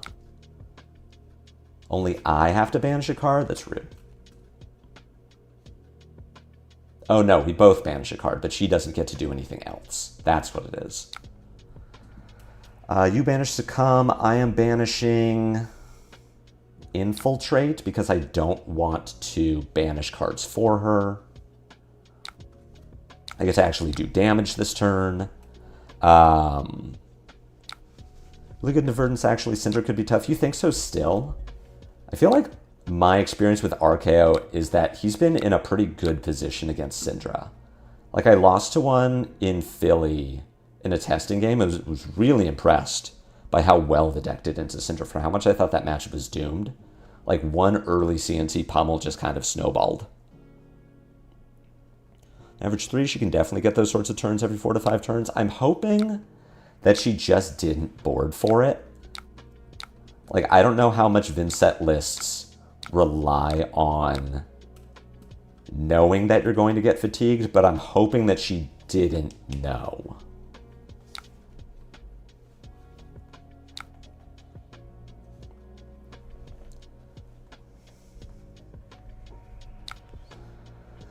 I would like to do things this turn, which means that I am going to meet Madness here. I think it's going to be Meat Madness, Razor's Edge, Pitch Codex to Hunter's Clave, and then Arsenal to Shelter. As much as I, again, don't want to banish for her, kind of want to do something. We get a Runic Reckoning out of Arsenal. It's pretty hot. I could Codex her into Leave No Witnesses. That's very bad. So we just pitch Codex to Clave. She'll be marked, which is potentially relevant. And then we just pass. This hand does very well at mitigation. It doesn't do so much on the blocking.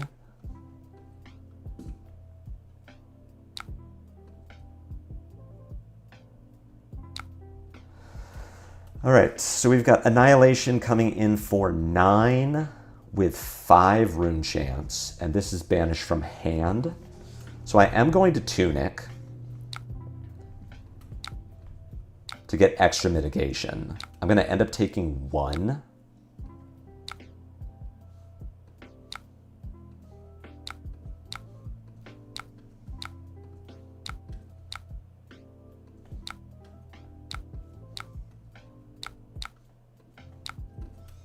And then just block the 9.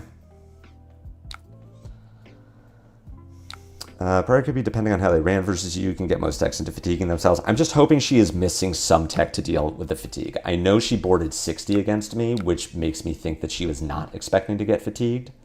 When I have tried to fatigue Vynnsets previously using decks that you'd think realistically that isn't the plan. I should have flicked on that turn just to clear out a clave so I could block with Flick Knives. Previously, my experience has been that Vynnset would need to board up into decks that they are expecting to fatigue you. So if you're playing like an aggro deck, that they would think probably not, right?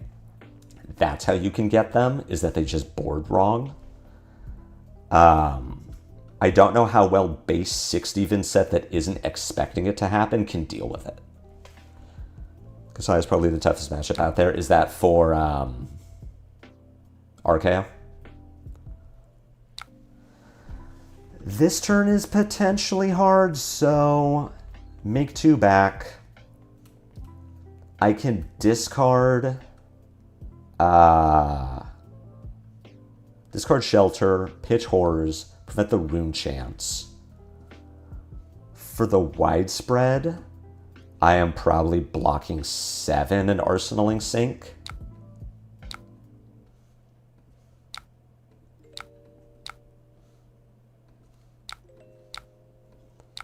Sure, we used to fatigue Vynnset with Aurora. It was so much fun, especially when they didn't expect it. I fatigued an Aurora in Battlehardened Santa Clara, or I fatigued a Vynnset in Battlehardened Santa Clara, who boarded up to, I don't remember how many cards it was they were playing, but I ended the game with 4 cards in my hand, 0 cards in my deck, and the cards in my hand were 3 current funnels and a snatch. And we went to like 30 seconds away from time. Towards the end of the game, I'm like, hey, opponent, we need to pick it up. I'm just fatiguing you. I am just hard fatiguing you right now. Love to see these Haunting renditions getting pitched because I know that my opponent is going to start finding them at some point, and they're going to be very bad.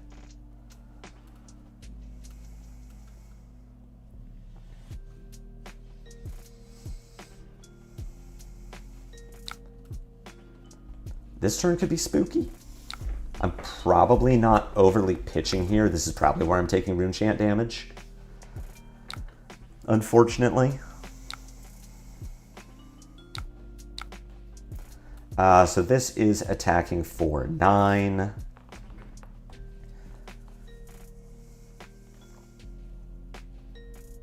Which I can cover with Spike, Spinneret, Sink Below, and then play CNC. Unfortunately, she is going to get Rune Chance out of this. I can't stop it.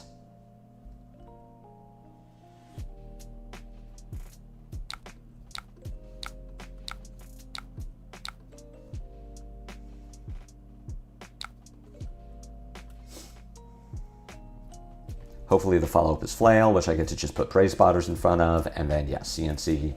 Yes, she still has Face Purg, but I'm assuming she's going to Arsenal a D-React at some point, and that's what I'm hoping to hit. Kasai is tougher for RKO than the other warriors by a lot. Sellsword's head up. That makes sense. You're just missing critical go again to, like, be clearing the board. This is a situation where I could choose not to... Oh, you have a Succumb active, playing Succumb from Arsenal. So I can take 2. I could also just pitch Horrors.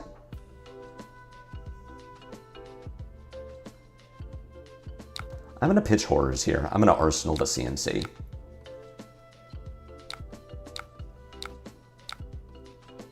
I'm just going to wait. I can Arsenal this. Vynnset doesn't really touch my arsenal besides Widespread Annihilation or Widespread Destruction. I'm going to wait for her to stumble a bit, and then I'm going to CNC her.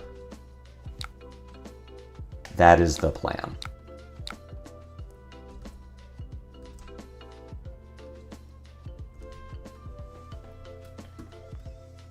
My Codex is going to be up, so I can Codex with a red.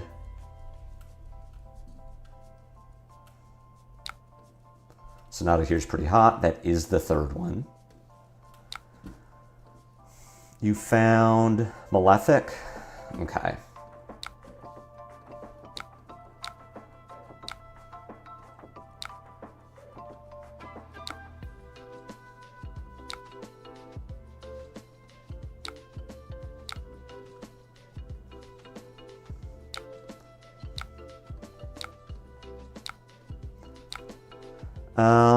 Interesting position for me. I could keep the Infiltrate and just send it, but again, like, do I want to banish cards for Vynnset? I think it might be something I have to do. I just don't want this red.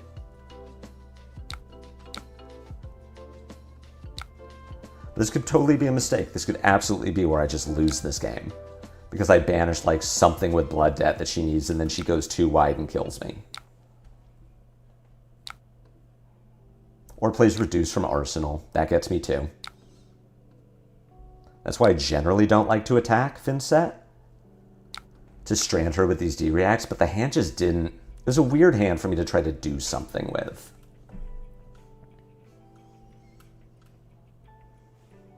I really needed a second blue or a yellow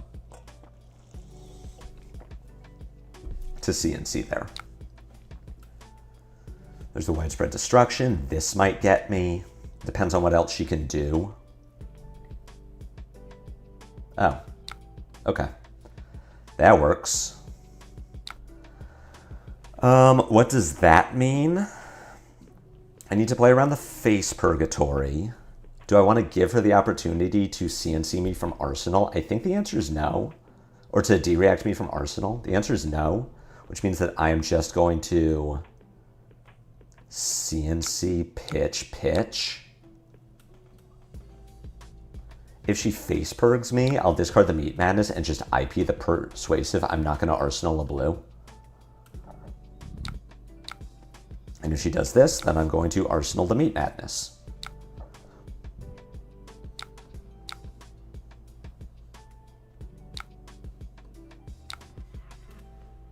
Find some blues.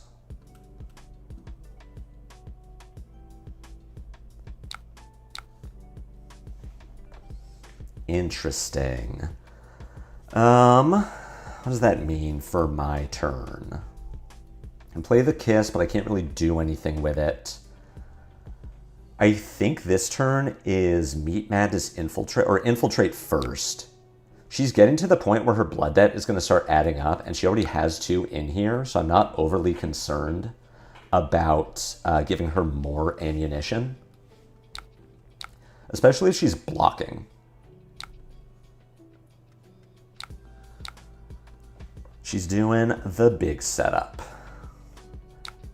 Like, keep looking at my Stalker steps like, oh, I could do a sick line here where I, kiss into that. I'm like, no, that's my AB1. Don't break Stalker steps. I need that. That's important.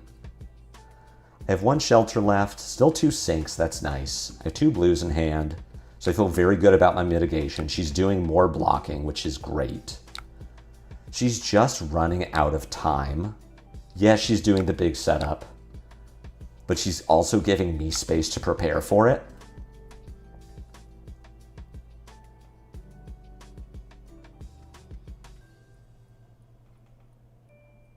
We're going to see who blinks first. If she just passes again, I get to do Kiss of Death into Double Trouble, Play Spotters, Flick the Kiss. But if she's going... This has Overpower. How are you getting... Oh, I meant to click this. I don't know what this is. I don't know how you're getting the extra rune chant for the Deathly Delight, unless you just wanted to, like, clear the machinations.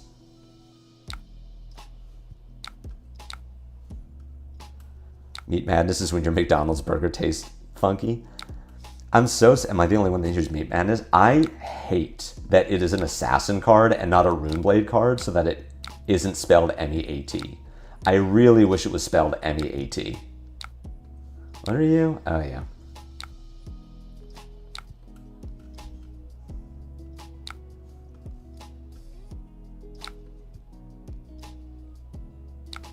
I mean, we'll see what the follow-up here is. Is it just Flail? Oh,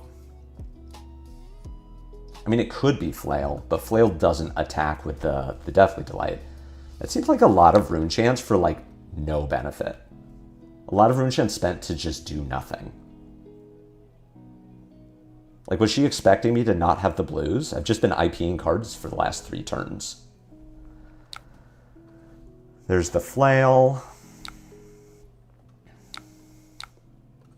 I am going to block this with flick knives. I feel like flick is less important than tunic for the rest of this game. And I'm really not intending to flick. Like, yes, I have the Kiss of Death in Arsenal, but again, my plan A is fatigue. I think they were baiting me with having reds. I mean, likely, right? They just thought I had the reds. Reduced to rune chant. I mean, they didn't have a rune chant, so the reduce would have cost 1, but this is why I didn't play the Kiss, because I'm putting her on having a D-react somewhere. I do have Leave No Witnesses. I could clear my arsenal. I'm not super excited about it.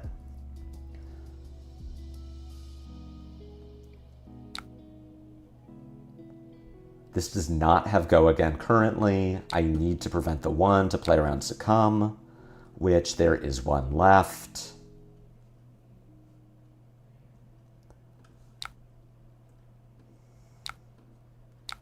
Oh, this is 9 even. Okay, well now my blocks make sense.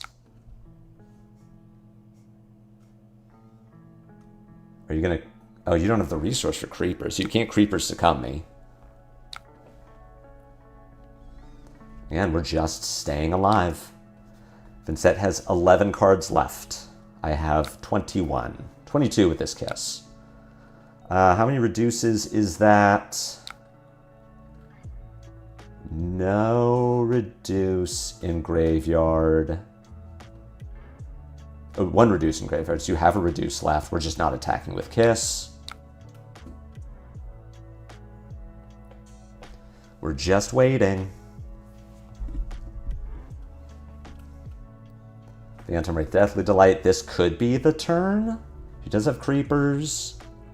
But the Dyadic to stop on hits did not go well. Little did she know that her opponent is familiar with the idea of pitching. Of just saying, yeah, I'm fatiguing you. You figure it out. This must be how it feels to play Huntsman. Oh wait, I screwed up that block. No, not my blue. Sorry. Thanks. My card moved. I need to keep the blue, so I can continue to do the same thing I've been doing this whole game. So I feel like, yes, this is what it feels like to play against Huntsman. Huntsman is like doing stuff, though. Huntsman is attacking. Huntsman is playing Hunter or Hunted. Like, Huntsman is actively trying to, like, kill you. I'm just doing nothing. I would love to know how many game actions I've taken, because it's not many. Because I know what's happening. I was forged. I was forged by the Vynnset Aurora matchup. Say, I cannot race you. You have too many D-reacts. You have face purg. You have haunting renditions that I know you're now getting stuck with. Like, you just have too much going on.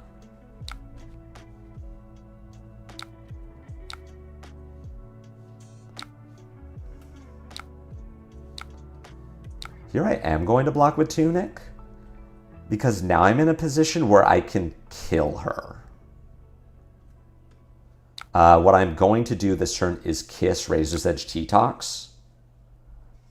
If she face purgs me, then I will discard Knight's Embrace and Arsenal Shelter. If she doesn't face purg me, then I'll just Arsenal Shelter.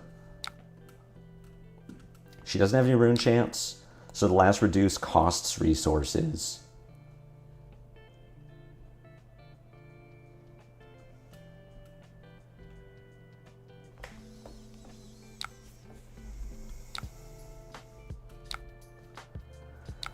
T-Tox both modes.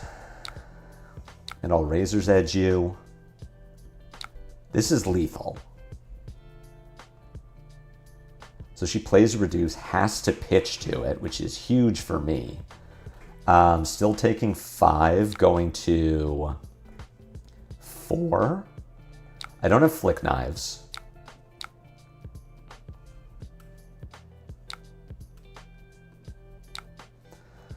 You have 2 Rune Chants. Yeah, and now we just stop. My hand has no reds in it. I have a D-React in Arsenal. Vynnset just doesn't have anything left. Yeah, and that's the game. Because, yeah, her deck is a bunch of dumb bullshit. My line there, depending on... Well, she didn't have an Arsenal. So my line would have been pitch to cover the 3, play... It was coming in for what? Deathly Delight for 5. So it would have been pitch to cover the 3, block with Shelter, Double Trouble, play Codex, send Leave No Witnesses. It's like the most boring game to watch, and I know as much as I just said, I don't want you all to watch through this boring-ass Huntsman game, I just subjected you to 17-turn, boring-ass Slippy Vynnset game. But that's how you beat Vynnset as Slippy. You cannot race her. She has Face Purg, she has D-Reacts, she has 2-card 9s with like discard Haunting Rendition or play Reduce and block and make the Rune Chance and then banish to Vynnset with Deathly Wail and then just hit you for 3+6 plus make 1 on the back end. Like, she's 2-card 10ing you throughout the entire game. You cannot race Vynnset, but you can fatigue Vynnset if you just fill your deck with a bunch of 3 blocks and cards that block, that pitch for 2 or 3. So that's the Vynnset Slippy game. I'm sure she can adapt. She also got a little unlucky, like some of the banish attacks that I threw didn't hit Blood Debt cards, and if they had, it might have helped her set up. I know you enjoyed watching that boring-ass game, Rob, because you play Guardian, a boring-ass class. Unfortunately, can't Unga Bunga her like a certain hero. Syndra can't even Unga Bunga her. Like, Syndra tries to Unga Bunga Vynnset and just dies because Syndra doesn't have counterplay, and just tries to race and then loses because she gets outvalued every turn. If I bring Kayo to Vynnset, I also fatigue her for the same reason. The discussion was good, thank you. Actually, Kayo is a little worse now because my list only plays AB2. It doesn't actually have an AB1. If Vynnset gets better, she picks up steam, then yeah, I actually would AB. I'd have to bring a Null Rune for Kayo. So I hope you all enjoyed that. That game went a little longer, took me over time. Kayo can fatigue her, but you need AB1, which my list currently doesn't. My list is only AB2 with Skullhorn. So if Vynnset picks up, I do need to bring in a Null Rune. I said real quick, at the end of the stream, I would talk very quickly about the Slippy sideboard plan. As I know we got people who are real curious, want to try it out. So let me real quick pull up the list on Fabry. We can talk about it. The sideboarding, in my opinion, is very simple. You just kind of need to remember for which hero you're bringing what. Where are you? Okay. Make you slightly bigger. Okay. Slippy deck list. We're playing Prey Spotters instead of Crown of Providence. I don't know if this is right, but it's Unconditional Mark, which is really cool when you're playing Stains of the Redback, Mark of the Black Widow, Take Up the Mantle. And so far, the only matchup where I like really miss having this Arsenal sync is other Arakni, Assassin. Outside of that, Crown was kind of just block 2 and like, oh, you can get around Verdance or Florian CNC. But mostly it was just the best card available. And Prey Spotters plays a lot more into what we're trying to do. Stalker Steps. I got a few questions about why am I playing this over Snapdragon Scalers. It's because it has AB1, so I get to cut Widow Web Crawlers from my list. Also, you can give a Kalishra a go again, which is a big fucking deal. 2 Art of Desire bodies are new. I cut a Double Trouble Red and 1 of my Mark of the Black Widow. It's really good against other aggro decks, and it's good with the high roll horrors line of Art of Desire body, followed by horrors, mark the opposing hero, take up the mantle, find a Kiss of Death from your graveyard, give it go again with Stalker Steps or Stains, play another attack, flick the horrors, which is now Kiss, which has the Art of Desire effect. So you get to trigger it twice. a lot of, without bonds, I think a lot of Slippy's high roll is going to come from Horror's lines, and I want to enable that. So Art of Desire Body is in. Prey Spotters is really good for that. That's why Stains is here. Everything else you saw a lot of today. I'm not super sold on the one of Overcrowded, but so far it hasn't really been a liability, and it can be very good in the Assassin Mirror when they codex you and you just get a 1-card answer to leave no witnesses. As far as the sideboard, I'm playing 51 cards in the main, which means I need to bring 9 cards into any specific matchup. For anything fast, any aggressive matchup, Mirror, Assassin, Ninja, Brute, we're playing 6 reacts and Infiltrate against any Earth hero, and depends on the Guardian, so like a Fatigue Guardian.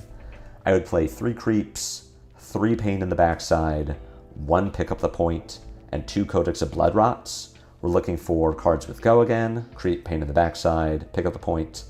We're looking for cards that force our, sort of pseudo-extenders, like Codex of Blood Rot is kind of a 2-power attack with Go Again that replaces itself. It's basically a 0 for 5. But against Slow Guardians and Earth, we also have the additional upside of saying a lot of their cards suck from the arsenal. You play against a Guardian, say they draw 4 3-block blues. They don't want any of those cards in their arsenal, and now they're forced to put one there. It also makes it worse for them to block from a hand because they are missing a card with which to do so.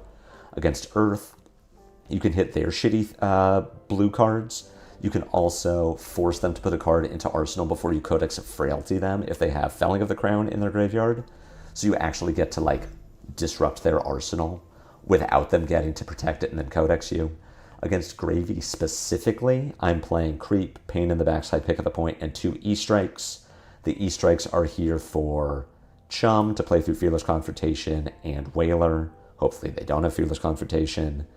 Widowville Respirator is specifically for Verdance. Fiendal Spring Tunic is for anything slow. If you're not bringing D-Reacts, you're probably bringing Tunic. And Balance is for anything that draws 2. Is it fun or boring that Assassin has access to all of the mechanics of every other class besides Illusionist? I mean, I don't love that Guardian is Brian Gottlieb's favorite child, but I'm going to play the class. It does make the class feel a bit overtuned in terms of functionalities, assuming the class identity of Warrior is something that makes a few of my Warrior mini locals kind of sad. It is very weird that Savor Bloodshed blocks for 3, specifically because it's Assassin, and that Marionette is just better Warrior. But that's the deck. Hit me up on Discord or in the comments of this video if you want to know more about it. Eventually, I'll update my public Slippy list. I just wanted to put in more testing on this to see if it's feeling good or not, and so far it is. I need to identify the bad matchups before I can show them up, but so far the deck is doing the thing that I built it to do. I will be back on Thursday. It'll be a shorter stream. I don't know what I'll be streaming. Slippy, Kayo, Silver Age, one of those. I'll probably put up a poll in my Discord. There's a link to that in the description. Roy being Blood Rot into. Blood Rot is here for Slow Guardians, anything Fatigue, and Earth Heroes. E-Strike is for Gravies. And against both of those heroes, you're bringing in Creep, Pain in the Backside, Pickup, Slow Guardians, Earth, Codex, Gravy, E-Strike. Keep an eye on the public list for the sideboard guide. Yeah, I'll have that up soon. Catch me back here Thursday. Thank you all for hanging out, all 69 of you, nice, that are here right now. All 540 of you that stopped in today. The Slippy Stonks are high, and we're all feeling it. Have a great rest of your day. Have a great week. I'll see you all on Thursday. Until then, take care, and bye-bye.